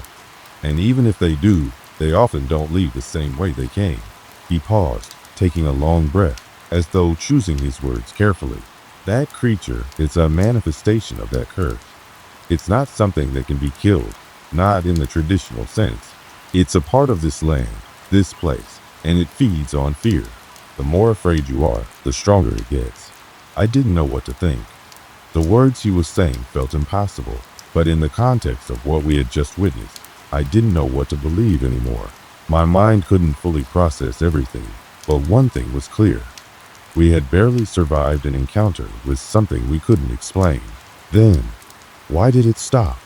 Ella asked, her voice still trembling. Why did it back off? The man's eyes flickered to the fire, as though considering his answer. I've spent years trying to figure that out, he said quietly. But every time I think I understand it, something changes. The creature is only one part of the equation. The real danger is the road itself. There's something here, something ancient and powerful that controls everything. It's the source of the curse. But why us? Jordan asked, his voice barely audible. Why were we chosen? That, I don't know, the man admitted. But I think you're the latest in a long line of people who've come to this road. And like all the others, you're not going to forget what happened here. You'll carry it with you, whether you like it or not. The air in the room seemed to grow heavier as he spoke. A cold chill swept over me, and I couldn't shake the feeling that the moment we'd stepped onto that cursed stretch of road, we'd sealed our fate. There was no going back. We have to leave, I said suddenly, the urgency in my voice taking even me by surprise. We need to get out of here. The longer we stay, the more danger we're in. The man nodded slowly, his gaze never leaving me. I know, but leaving isn't as simple as getting back in your car and driving away. Not when you've seen it, not when it's marked you. I felt my stomach drop at his words. What are you saying? Tim asked, his voice tight. Are you telling us we're stuck here? No, the man replied, his voice calm but serious. I'm telling you that leaving this place won't be easy. The road won't let you go that easily. It won't forget you. I could feel my heart beating faster as I processed his words. What did that mean? The road wouldn't let us leave? Was there something more to this curse than we'd realized? I looked around the room, at the dimly flickering firelight and the man's expression, and I realized that none of us had truly grasped the gravity of our situation. We were in the grasp of something far older, far more dangerous than we had ever imagined. The man didn't say anything else. He simply rose from his seat, walked to the door, and opened it, allowing the cold night air to flood the room. You'll need to leave before the sun comes up, he said, before the road comes for you again. We didn't argue. We had no choice but to trust him. We gathered ourselves together, each of us feeling the weight of the curse pressing down on us, the knowledge that whatever we had encountered was far from over. As we walked back to the car, the road before us seemed as empty and quiet as it had been earlier. But now I saw it for what it was, a trap, a cursed place where the past and present collided, where time seemed to bend and twist. We got in the car, and for the first time that night, I didn't look back. I couldn't. The road was behind us now, but I knew it wasn't done with us yet. We had left the woods, but the curse had followed. The engine of the car hummed steadily beneath us, but the sound felt distant, almost muffled, as we drove away from the woods. The headlights cut through the darkness, but beyond the reach of the beams, the night felt endless. We drove in silence, none of us daring to speak, as though voicing our thoughts aloud might bring the curse back. My hands gripped the steering wheel, knuckles white, and I could feel the weight of what had happened pressing down on me with every mile we put between us and the woods. The man's words echoed in my mind. The road won't forget you. He hadn't said it to scare us, but that was exactly what had happened. It was as if those words had somehow marked us, left an imprint on our souls. It wasn't just the creature we had seen, or the fear we had felt, but the weight of the curse itself that followed us. I could feel it now, like a shadow over our every thought, a reminder that we had crossed a line, and that line was not easily undone. I glanced at Jordan, sitting in the passenger seat. His face was pale, eyes wide, and he stared out the window without saying a word. I didn't blame him. I could barely hold it together myself. Tim and Ella sat in the back, both of them quiet, their expressions a mix of disbelief and horror. We had all seen the same thing, but we had all experienced it in different ways. Each of us was carrying our own version of that night, our own brand of fear. The miles stretched on, but it felt like we weren't getting anywhere. We passed through small towns, their lights flickering as we drove past. But everything felt off, like we were moving through a world that had been distorted somehow. The more we drove, the more I felt like we were still connected to that cursed road, as though the very act of leaving it hadn't truly freed us. I tried to shake the feeling, but it lingered. The strange man's warning had been clear. Leaving the woods hadn't meant we were free. The curse was still with us, and I couldn't shake the idea that it would follow us wherever we went. We had left the physical location, but the curse had imprinted itself on us in a way that couldn't be erased. After a while, Jordan broke the silence. His voice was raw, filled with a mixture of exhaustion and confusion. "Do you think it's over?" I swallowed hard, unsure how to answer him. Was it over? Could we ever say it was? "I don't know," I said, the words feeling hollow. "Maybe, but something doesn't feel right." It wasn't just the fear, or the adrenaline still pumping through my veins. It was something deeper, something that gnawed at me from the inside. I had never felt so uneasy, so trapped by an invisible force before. We continued driving, the clock ticking on as we moved farther away from the woods and the nightmare that had unfolded there. As we neared the outskirts of the city, I saw the familiar lights of the highway. It should have been a relief, but I felt no comfort in it. We were close to home, but I didn't know if we would ever feel safe again. I pulled into a gas station, the bright fluorescent lights harsh against the night. The sudden noise of the engine shutting off felt deafening, and for a moment, none of us moved. The car was still, but the tension in the air was palpable. "I think we should check the news," Tim suggested quietly from the back seat. "Maybe there's something." "No," I interrupted, my voice shocked. "Nothing is going to explain what happened. We need to forget it, to move on." But even as I said the words, I knew they weren't true. We couldn't forget what we had seen. We couldn't ignore the fact that something unnatural had been hunting us, and that, no matter how far we drove, that thing would still be out there. Maybe not now, but eventually. We had walked into its world and left, and it wouldn't simply let us go. "I don't know about you guys," Ella said, her voice quiet but firm, "but I'm not going back to that road. Ever." Her words hit me hard, as though they had struck some kind of buried truth I hadn't been willing to admit. I didn't want to go back either. But the more I thought about it, the more I realized that going back wasn't even the issue anymore. The issue was what would happen if we tried to move on, if we pretended nothing had changed. The road, the curse, it wasn't something you could just walk away from. Not completely. I glanced at my friends, all of us sharing the same unspoken realization. The man had warned us. The road had marked us. We were never truly free. Without a word, I started the car again, the engine roaring to life as we pulled out of the gas station. We drove on, passing the empty streets of the town, the world feeling both familiar and completely foreign at the same time. And as we did, I couldn't help but feel like the shadows that had followed us from the woods had found their way into the city. creeping behind us, waiting for the moment when we'd let our guard down. It was a cool fall evening when I first heard the rumors about the old bridge. I was just a regular guy back then, living in a quiet town nestled between a dense forest and a meandering river, a place where people still knew each other's names, where the most excitement was a local football game or the annual fair. Life was simple, predictable.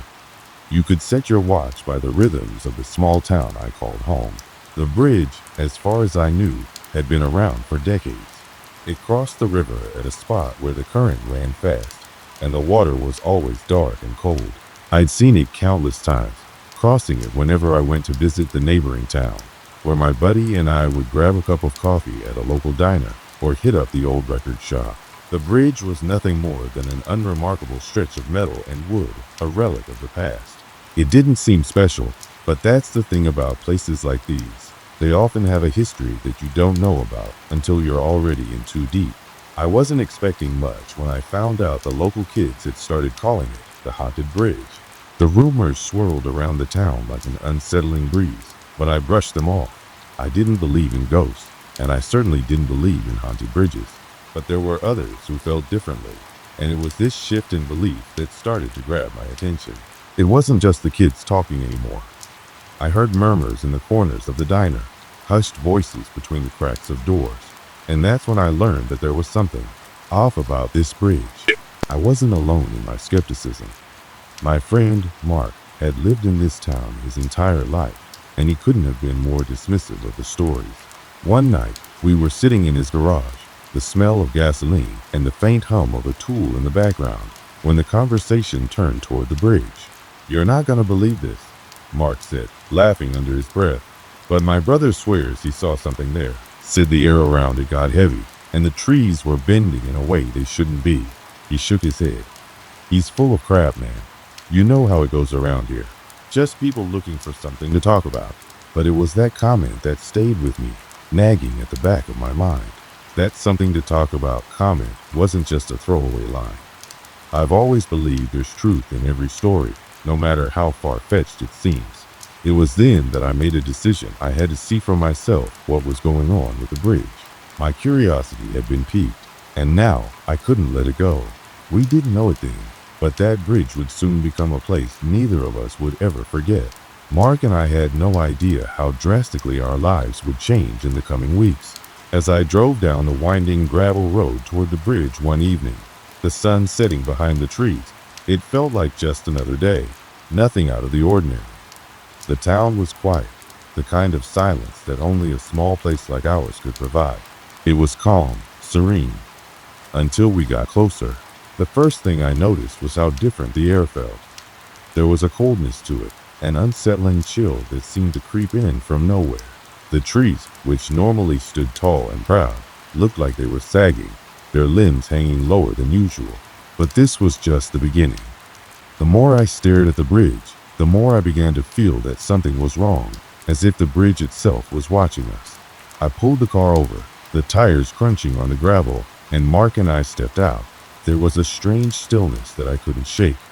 The river flowed quietly beneath us, its waters dark and thick, swirling in an eerie rhythm. But it wasn't just the water. It was everything around us, the way the wind was moving, the way the shadows clung to the edges of the bridge. Something felt off. Yet we shrugged it off, chalking it up to the kind of spooky stories that get passed down in small towns. You know, the kind hauntingly familiar, but entirely unsubstantiated. As I walked closer to the bridge, I noticed something odd. There was a faint scent in the air. It was hard to describe at first, but it was almost metallic. Mark hadn't seemed to notice, too busy making jokes about the supposed ghosts of the bridge. We both stood there for a moment, just staring at the rusted structure, when I suddenly felt a presence like something was watching us. I couldn't put my finger on it, but it was there, hovering in the air like a dark cloud waiting to burst. "You feeling all right, man?" Mark asked, noticing my silence. "Yeah," I said, forcing a laugh. "Just, the vibe here is kind of weird, that's all." Mark shrugged it off and walked toward the bridge, but I stayed behind. Something was holding me back, some deep instinct telling me that this was no ordinary place. Then, just as I was about to turn around and get back in the car, I heard it as soft, barely audible sound that almost sounded like footsteps. No, it was too soft, too light, but it was something. I froze, my heart beating faster in my chest. I turned to look at Mark, but he was already halfway across the bridge, his voice echoing back to me, laughing about something. But the sound I heard wasn't Mark. It was something else entirely. Something was on the bridge with him. Something I couldn't see.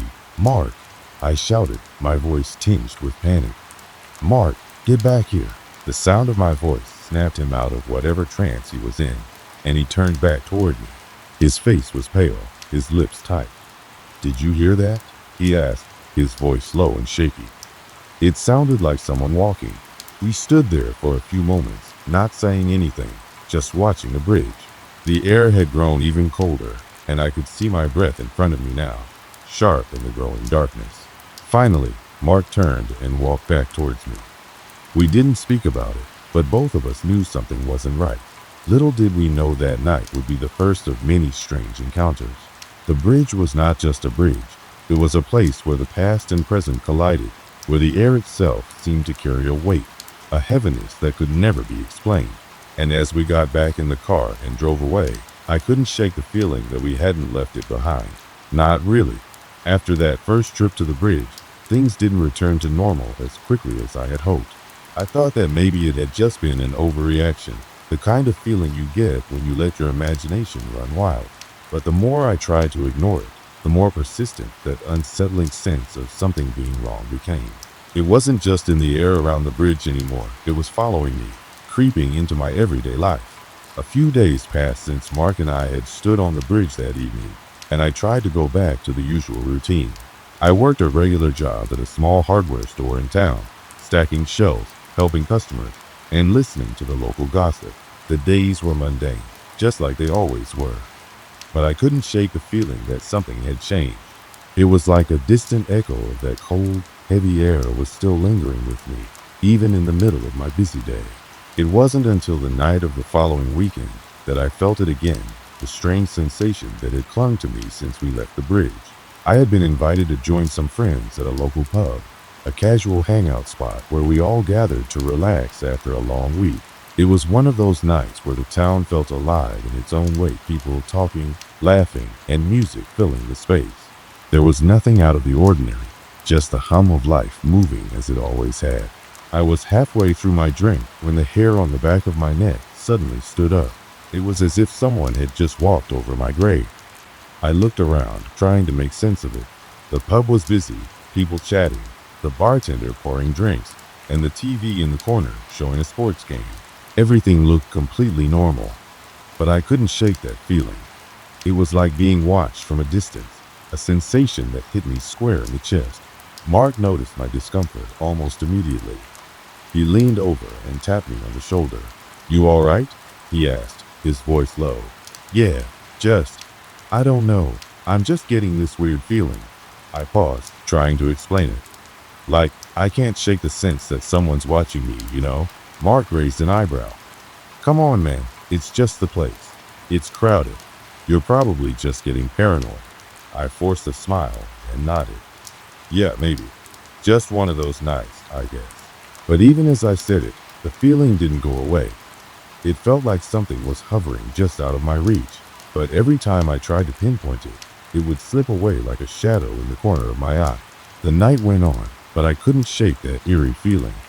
Every time I looked up, I thought I saw someone staring at me from the far side of the room. But when I focused on the person, they were always looking somewhere else or talking to someone else.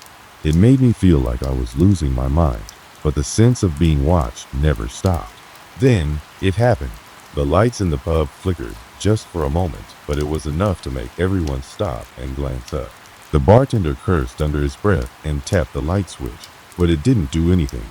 The lights flickered again, and this time I saw something out of the corner of my eye. A figure standing just outside the window.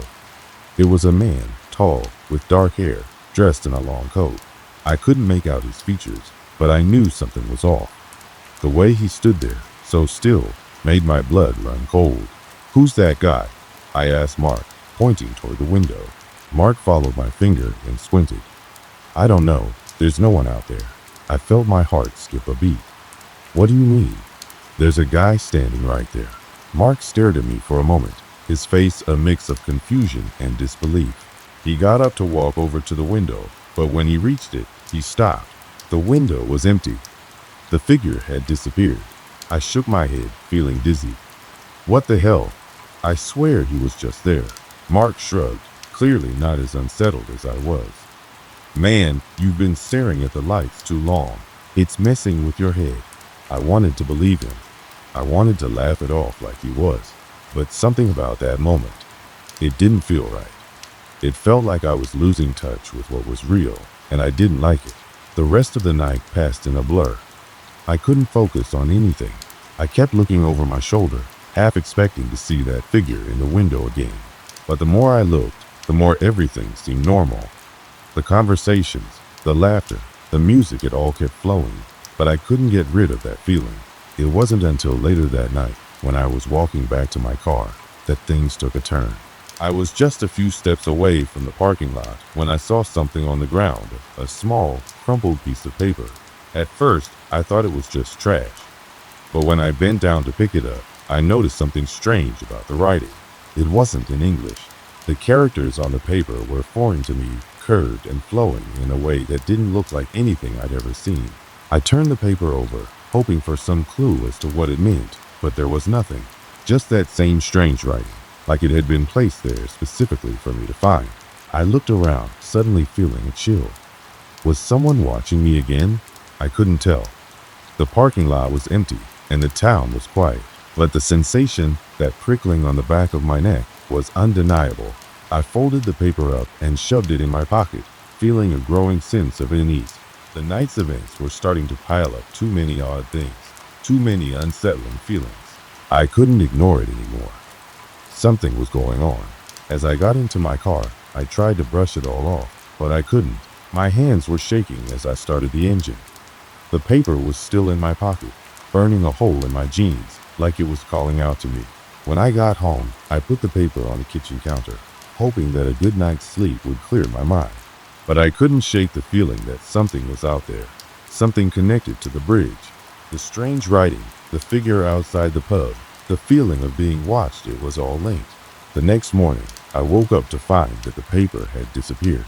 I searched the house from top to bottom, but it was gone. I wasn't sure if I'd imagined it or if something else had taken it.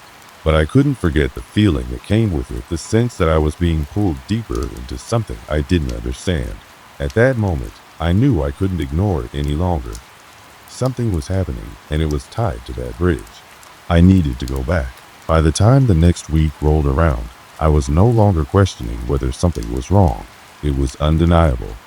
The strange events had started to pile up, one after the other, and I couldn't ignore it anymore. Every time I turned a corner, there was something new, a new feeling, a new sight, a new sound that shouldn't have been there. It started small at first. The things I couldn't quite place, like hearing footsteps when I was alone, or catching glimpses of movement in the corner of my eye, only to turn and find nothing. The unsettling feeling became more constant, like an unshakable presence hanging just behind me. And it wasn't just me, Mark noticed it too. We were sitting in my living room one evening, watching TV. The atmosphere was thick with tension, even though it was just the two of us, casually passing time. The dim light from the TV flickered as a commercial came on, the sound dropping for a split second before returning. I didn't think much of it at first, but when the same thing happened again, this time with a loud thud echoing from the back of the house, I froze. "Did you hear that?" I asked, already feeling the hair on the back of my neck rise. Mark looked up from his phone. "Yeah, what was that?" We both stood up and walked to the back of the house, trying to locate the source of the noise. The house was eerily quiet, the kind of silence that pressed on your ears like something heavy sitting on your chest. I walked toward the hallway leading to the back door, trying to steady my breath. The floorboards creaked beneath my feet with every step. My heart was racing, each footfall feeling louder than the last. When we reached the hallway, I turned the corner to the back door. The door was closed, just like it had been when we last left it. There was no sign of anyone being there, but I couldn't shake the feeling that something had just been in the house. The sense of being watched, that cold, prickling sensation had returned, only this time it felt stronger, more inescapable. Maybe it was just the house settling, Mark suggested, though I could tell from the tone of his voice that he didn't fully believe it. I didn't respond. I didn't believe it either. Something was off. I felt it in every inch of my body. Something was wrong in a way I couldn't explain. I walked back to the living room, trying to shake the feeling of dread, but it lingered, creeping along the edges of my thoughts. That night, sleep didn't come easily. I lay in bed, staring at the ceiling, listening to the sounds of the house, the creak of the rafters, the soft whisper of winds through the window, the distant hum of traffic. But there was something else, something I couldn't identify. A faint scratching sound from the walls. At first, I thought it was just my mind playing tricks on me, the house settling, or maybe some animal outside. But it was too rhythmic, too deliberate to be random. I turned over, facing the wall, trying to ignore it. But sleep didn't come. The sound continued, faint but insistent, and with it came the sense that I was no longer alone. My heart started to race again. Every time I closed my eyes, the fear washed over me. It was as if the bridge had followed me home, somehow transferred the feeling of unease into my very bones. The following day, Mark and I decided it was time to go back. We couldn't keep pretending that everything was fine. We needed answers, even if the answers we found weren't what we wanted to hear. Something was happening, and it was connected to that bridge. We met up the next morning, both of us feeling the weight of what was coming. We didn't talk much during the drive there. Neither of us knew what to say. The sun was still low in the sky, casting long shadows across the road. The town felt smaller as we passed through it, the buildings and houses fading into the distance behind us. The air outside felt heavy, and it wasn't long before I noticed that strange tension had crept into the atmosphere. It wasn't just the bridge anymore. It was everywhere. As we approached the bridge, I noticed the trees lining the path leading up to it. They looked different now, their branches twisted and gnarled, reaching out like fingers. It wasn't the same place it had been just a few weeks ago. The calm, familiar surroundings had turned cold and foreboding. The air felt thick, almost oppressive, like the very atmosphere was trying to hold us back. Mark parked the car at the side of the road, and we stepped out into the quiet. The wind had picked up, sending a chill through the air. It was too quiet here, the kind of silence that felt unnatural. The birds weren't singing, the leaves weren't rustling. It was like the world had stopped moving, and for a moment, I wondered if maybe we had already crossed over into something we couldn't return from. We stood at the edge of the bridge, staring down at the water below. The sound of the stream trickling beneath us was oddly soothing, but there was an undercurrent of something else there, a murmur that I couldn't explain. It wasn't the water, but something deeper. A low hum, almost like a whisper, just beneath the surface. I looked at Mark, but he wasn't saying anything. He was staring ahead, his eyes narrowed, his jaw set tight. "You feel that?" I asked, my voice barely above a whisper. Mark nodded, his face pale. "Yeah, it's like something's wrong. I don't know what it is, but it feels different." I had no words. The fear I'd been feeling for days now seemed to magnify with every step we took further onto the bridge. My feet felt heavy, the wood beneath me creaking ominously with each movement. I could feel the tension building in the air around us. Every breath felt harder to take, every thought slipping further away as I tried to focus on the here and now. The bridge was no longer just an old structure. It was alive, pulsing with something we didn't understand. Suddenly, there was a loud bang, a sharp metallic crash. Mark and I both jumped, spinning toward the source of the sound. A rusted, old chain link that had been hanging loosely from the bridge's edge snapped, swinging violently in the wind. My heart was racing now, my pulse thumping in my ears. I looked over at Mark, his eyes wide with shock. Before either of us could speak, I heard something else. A whisper, faint but distinct. It sounded like a voice, but I couldn't make out the words. It was close, too close, and it was coming from beneath us. I turned toward the water, heart pounding, a cold sweat breaking out across my skin. The surface of the stream rippled as though something was moving beneath it, something large and shifting. But there was nothing there, nothing to explain the movement.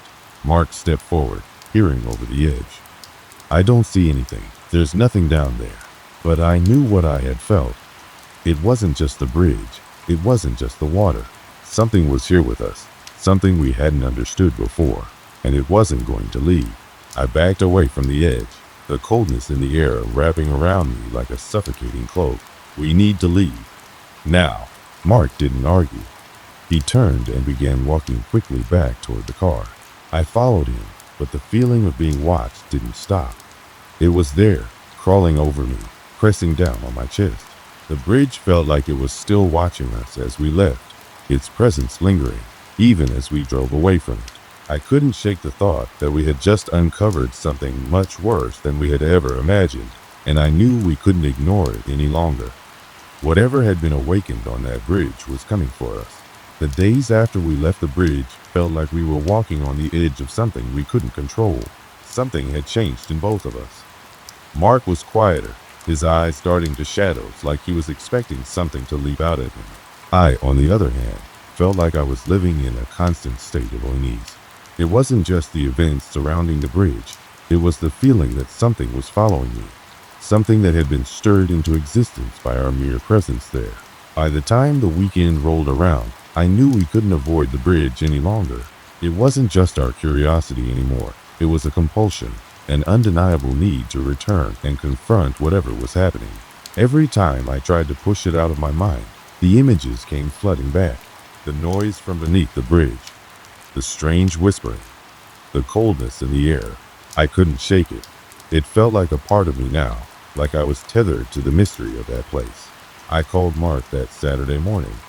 We hadn't spoken much in the past few days, but I knew he was feeling the same pull. He answered the phone after the third ring, his voice hoarse, as if he'd barely slept. "I know," he said, without me even needing to explain. "I've been thinking about it too. We need to go back." I could feel my heart race at the thought. Part of me wanted to say no, to tell him it was too dangerous, that we were already in over our heads. But the other part of me, the part that couldn't let go, was already planning our return. We agreed to meet at the usual spot, the edge of town where the trees began to thin, and then we'd drive out to the bridge. The drive felt different this time. The air was thick, like the world was holding its breath. The sky was clouded over, and the temperature had dropped significantly. It was as though nature itself was warning us to turn back, but we pressed on. When we finally reached the bridge, the atmosphere was even more oppressive than before. The air was heavier, more suffocating. It was as though something had been waiting for us, anticipating our return. The trees along the path were bare, their twisted limbs reaching toward the sky like skeletal hands. The bridge loomed ahead, dark and ominous, its rusted metal and rotting wood standing in stark contrast to the quiet surroundings. We stepped out of the car, but neither of us moved forward immediately. It was like we were both waiting for something to happen. The wind picked up, whistling through the trees, and for a moment, I thought I heard the sound of chains rattling in the distance. I looked at Mark, but he didn't seem to notice. He was staring at the bridge, his eyes wide, his face pale. "Let's get this over with," he said, and his voice was barely a whisper. I nodded, though a cold dread filled me, and together we began walking toward the bridge. With every step, the air grew colder. The bridge seemed to stretch further away with each passing moment. By the time we reached the middle of it, the sky had darkened even more, and the ground beneath us had begun to tremble. It wasn't an earthquake. There were no vibrations in the earth itself, but I could feel the weight of something shifting beneath the bridge. The wooden planks groaned underfoot, creaking as though they were protest our presence. Mark stopped walking suddenly, his hand shooting out to grab my arm. I turned to look at him, and his face was frozen in terror. "Did you see that?" he asked, his voice barely audible. I didn't need to ask what he was referring to. A shadow had moved across the bridge, stretching along the wood like something alive. It wasn't cast by us, as there was no source of light except the dim sky above. And it wasn't a trick of the mind, not a play of the shadows. This was real, too real to be ignored. I could hear a soft growl in the distance, low and guttural, like something large was moving through the trees. The air felt thicker now, pressing down on me with an almost physical weight. The whispers were back only now. They were louder, more distinct. They were coming from beneath us, from the water below. It wasn't just the river that had a voice. Something deeper, older, was calling out from the shadows. "We need to go," I said, my voice shaking with fear. But Mark was already moving toward the far side of the bridge. But before we could make it any further, a figure stepped out of the shadows. It wasn't human, at least, not in any way I could describe. The thing that emerged from the darkness was tall, with long, twisted limbs that looked like they had been shaped by something unnatural. Its body was hunched, its face obscured by a hood of dark, raggy fabric that seemed to shift with the wind, like it was made of smoke or shadows. I could see faint, glowing eyes beneath the hood, staring directly at us with an unblinking, predatory gaze. My heart stopped. I wanted to run, but my legs wouldn't move. I couldn't breathe. I couldn't even think. The figure stepped forward, its movements unnaturally slow, as though it was savoring the moment, savoring our fear. It raised a hand, long fingers curled into a claw, and pointed at us. "I told you to stay away." The voice came, low and rasping. It sounded as though it was coming from deep within the earth itself. "But now you've come too close. You've awoken something." The words hit me like a punch to the gut, and suddenly, everything made sense. This wasn't just a haunted bridge. This wasn't just an old piece of infrastructure in a small town. It was a gateway, a portal to something ancient, something dark. And we had disturbed it, poking around at things that should never have been uncovered. Mark stepped back, his face pale with terror, but I couldn't take my eyes off the figure. Something about it was familiar, in a way I couldn't explain. It was like I'd seen it before, like it had always been there, waiting. The thing, whatever it was, took another step toward us, and I could feel the bridge trembling beneath my feet. The ground shook, a deep, reverberating sound that seemed to come from everywhere at once. The water below began to churn violently, and the air turned icy cold, a sharp, biting chill that went straight to the bone. "You shouldn't have come," the figure said again, its voice now echoing in my mind. "But now that you have, you'll never leave." The last thing I remember before everything went dark was the sound of Mark screaming my name. The last thing I remember before everything went dark was Mark's voice, a sharp, terrified scream, and then the silence that followed. When I came to, I was lying on the cold, damp wood of the bridge, my head pounding like 1,000 hammers were working in sync. I blinked several times, trying to clear my blurred vision, and slowly, the world came back into focus. The eerie darkness of the place seemed even deeper now, more oppressive than it had been moments before. I tried to sit up, but my body felt heavy, as if every limb were weighed down by the sheer gravity of the place. I could taste dirt on my lips and the distinct, metallic tang of blood in my mouth. My head throbbed, but more than the pain, it was the overwhelming sensation of dread that clung to me. I was alone. Mark wasn't anywhere nearby. The figure, that dark, twisted presence we'd seen moments ago, it was gone, leaving no trace behind. The bridge was eerily quiet, too quiet. There were no more whispers, no strange rattling chains, just the stillness of a place caught in some strange, timeless limbo. I called out for Mark, my voice hoarse and panicked. "Mark, where are you?" My words echoed back to me, but there was no answer, no movement. I scrambled to my feet, my pulse racing in my chest. I didn't know what had happened. I didn't know what that thing had done to me, or to Mark. The last thing I remembered was his scream. Had it been a hallucination? Or had he truly been taken? I didn't know. What I did know was that I couldn't stay on that bridge any longer. I stumbled toward the edge, my legs barely able to hold me upright as I made my way back to the car. The bridge felt like it was closing in on me, like it was unwilling to let me leave. I glanced over my shoulder several times, half expecting that shadowy figure to emerge from the darkness again. But there was nothing, just the same oppressive quiet. When I reached the car, I fumbled with the keys, my hands shaking uncontrollably. I finally got the door open and jumped inside, slamming it shut behind me as though it could offer me some sort of protection. My heart was pounding in my chest, my breath ragged and uneven. I turned the key in the ignition, but the engine didn't start right away. I cursed under my breath, gripping the wheel tightly as I tried again. The car sputtered and then roared to life, and I slammed my foot on the gas, speeding away from the bridge as fast as I could. The road blurred in front of me, but I didn't dare look back. The next few hours felt like a blur, my mind consumed by fear and confusion. I couldn't make sense of anything that had happened. I tried to remember what had that thing said, something about a warning, something about awakening it. The words echoed in my mind, but they didn't make sense. The entire event had the surreal quality of a nightmare, but it felt too real to dismiss. I didn't go home. I couldn't face it. The thought of being alone in that place, in the quiet of my own apartment, felt suffocating. Instead, I drove aimlessly, taking turns and unfamiliar roads until I found myself on the outskirts of town, near the old diner. I parked the car and sat there in the dark, my hands still trembling. That's when the phone rang. I almost didn't answer, but the instinct to know what had happened to Mark overpowered my hesitation. I fumbled for my phone, almost dropping it in the process, and finally brought it to my ear. "Hello?" I said, my voice barely a whisper, the tension still thick in my throat. There was a long pause on the other end of the line, and I thought for a moment that the call had dropped. But then I heard a voice, Mark's voice. But it wasn't quite right. It was low, distant, almost robotic. "Are you safe?" he asked, his voice flat and emotionless. "Mark, where are you?" "What happened?" I asked, my heart leaping in my chest. "What's going on?" I'm not sure," he replied, his voice sounding strange. "I think I'm still here, but I'm not. You need to stay away from the bridge. You need to leave this town."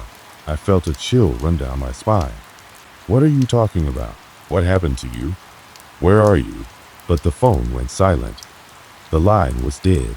I didn't know what to make of it. I couldn't make sense of what he had said. It was as if he were still with me, but at the same time, he wasn't. I could feel something in the air around me, a sense that the town was no longer the place I remembered. I had always thought of it as just another sleepy little town, a place that held no real secrets. But that night, it felt like everything had changed. It felt like the bridge had tainted everything. I didn't return to the bridge. I didn't go searching for Mark, because I knew deep down that he was no longer the person I knew. Whatever had happened there, whatever had been awakened, had changed him. Or maybe it had changed both of us.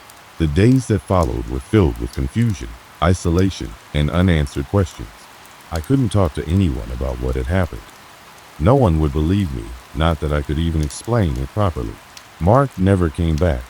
The town moved on, as towns do, and eventually, people stopped asking about him. I didn't even see him in the days and weeks that followed. It was like he had vanished, like he had never been a part of my life at all. But I couldn't forget. The memory of that bridge, that figure, the chill in the air stayed with me. And as time passed, I started to question if I had really escaped it. Sometimes, in the dead of night, I would hear the faintest whispering in the wind, or the creak of wooden planks, as if the bridge itself was calling to me, asking me to come back, to finish what we had started. But I couldn't. I wouldn't. Whatever was there, beneath that bridge, had claimed enough of us. I wasn't willing to risk it anymore, and so I left the town behind, moving far away. But even now, all these years later, I can't shake the feeling that something is still waiting. I don't know what happened to Mark. I don't know if I'll ever understand the true nature of that place, but I do know one thing for certain. Some things are better left undisturbed. Some mysteries are better left unsolved. And the bridge, it still stands, hidden in the shadows, waiting for the next person to come across its path. The years have passed since that night, and with each one that goes by, the memory of the bridge grows more distant, fading like a shadow at sunset.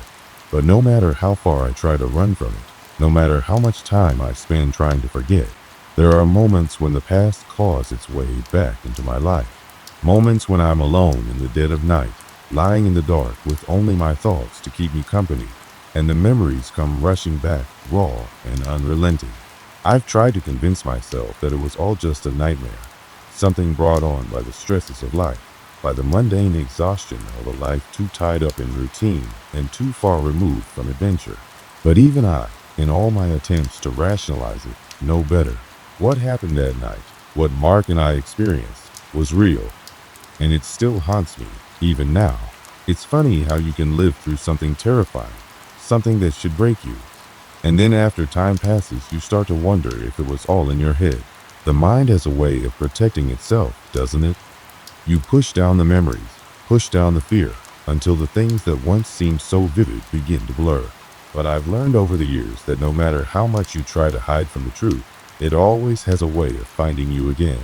I remember one of the first nights I spent alone after leaving the town behind. I was living in a small apartment in a city, far from the memories of that cursed bridge, far from everything that happened. I thought that by putting distance between myself and the place, I could finally move on. But then, as I was lying in bed, the silence of the night pressed in on me, and I heard it. It was soft at first, barely more than a whisper, a sound so faint that it could have been the wind or my imagination. But it wasn't. The faint creaking of wood, followed by a long, drawn-out scraping sound, the same one I had heard that night, just before everything turned dark. My heart skipped a beat, and I felt the hair on the back of my neck stand up. For a moment, I couldn't breathe, couldn't move. My mind raced, my thoughts scrambling to explain away what I had just heard. It wasn't real. It couldn't be real. But deep down, a part of me knew. It was the bridge, reaching across the distance, pulling me back into its grip. Even though I was hundreds of miles away, it had found me. And in that moment, I felt the weight of its presence like a stone in my chest. I reached over, grabbed my phone, and called Mark. The line rang, but there was no answer. It was the first time in years that I had dared to call him. The first time I thought about trying to find out what had happened to him. But the years of silence had created a void that could never be filled. I'd heard nothing about him, no news, no trace. And with that call, I had hoped, maybe foolishly, that I could break through the silence. But there was only emptiness. I hung up, feeling more alone than I ever had before, more lost than I thought possible. The silence that followed was thick, suffocating, and I realized something I had avoided for so long. I was never going to escape what happened that night. No matter how far I ran, no matter how many years passed, the bridge and everything that went with it would always be there, waiting, watching, and haunting me. What had happened to Mark? I still don't know. The phone call had only confirmed what I had feared all along, that he was gone. But whether he had truly disappeared, or if he was still caught in the web of whatever darkness that had taken hold of that bridge, I could never say for certain. I had no answers, and I didn't want to dig deeper. The truth was, I had become a prisoner of my own mind. Every night, I would lie in bed, questioning the things I had seen and heard, replaying the events of that night like a broken record. The sound of Mark's scream, the shifting shadows, the cold, unrelenting presence of something that wasn't supposed to be real, and then the silence. The eerie silence that followed as everything faded away. The more I thought about it, the more I began to understand that there was no explanation, no way to explain away what had happened that night. Some things, some places were just beyond our understanding. And that bridge? It wasn't just a bridge. It was a doorway to something far darker, something that had existed long before we ever stumbled upon it. A force that had been waiting for the right moment, for the right people, to awaken. I know this because of the feelings that lingered long after I left. The sense that something was always just beyond my reach, always lurking on the edge of my perception, waiting to drag me back. Even now, as I sit here, writing this, I can feel the weight of the bridge's curse, pressing down on me. It's like a shadow that follows me, no matter where I go. So, what happened to me? What happened to Mark? I don't know. Maybe we were unlucky. Maybe we were foolish. But there's one thing I do know for certain: some places are best left alone. Some things should never be disturbed.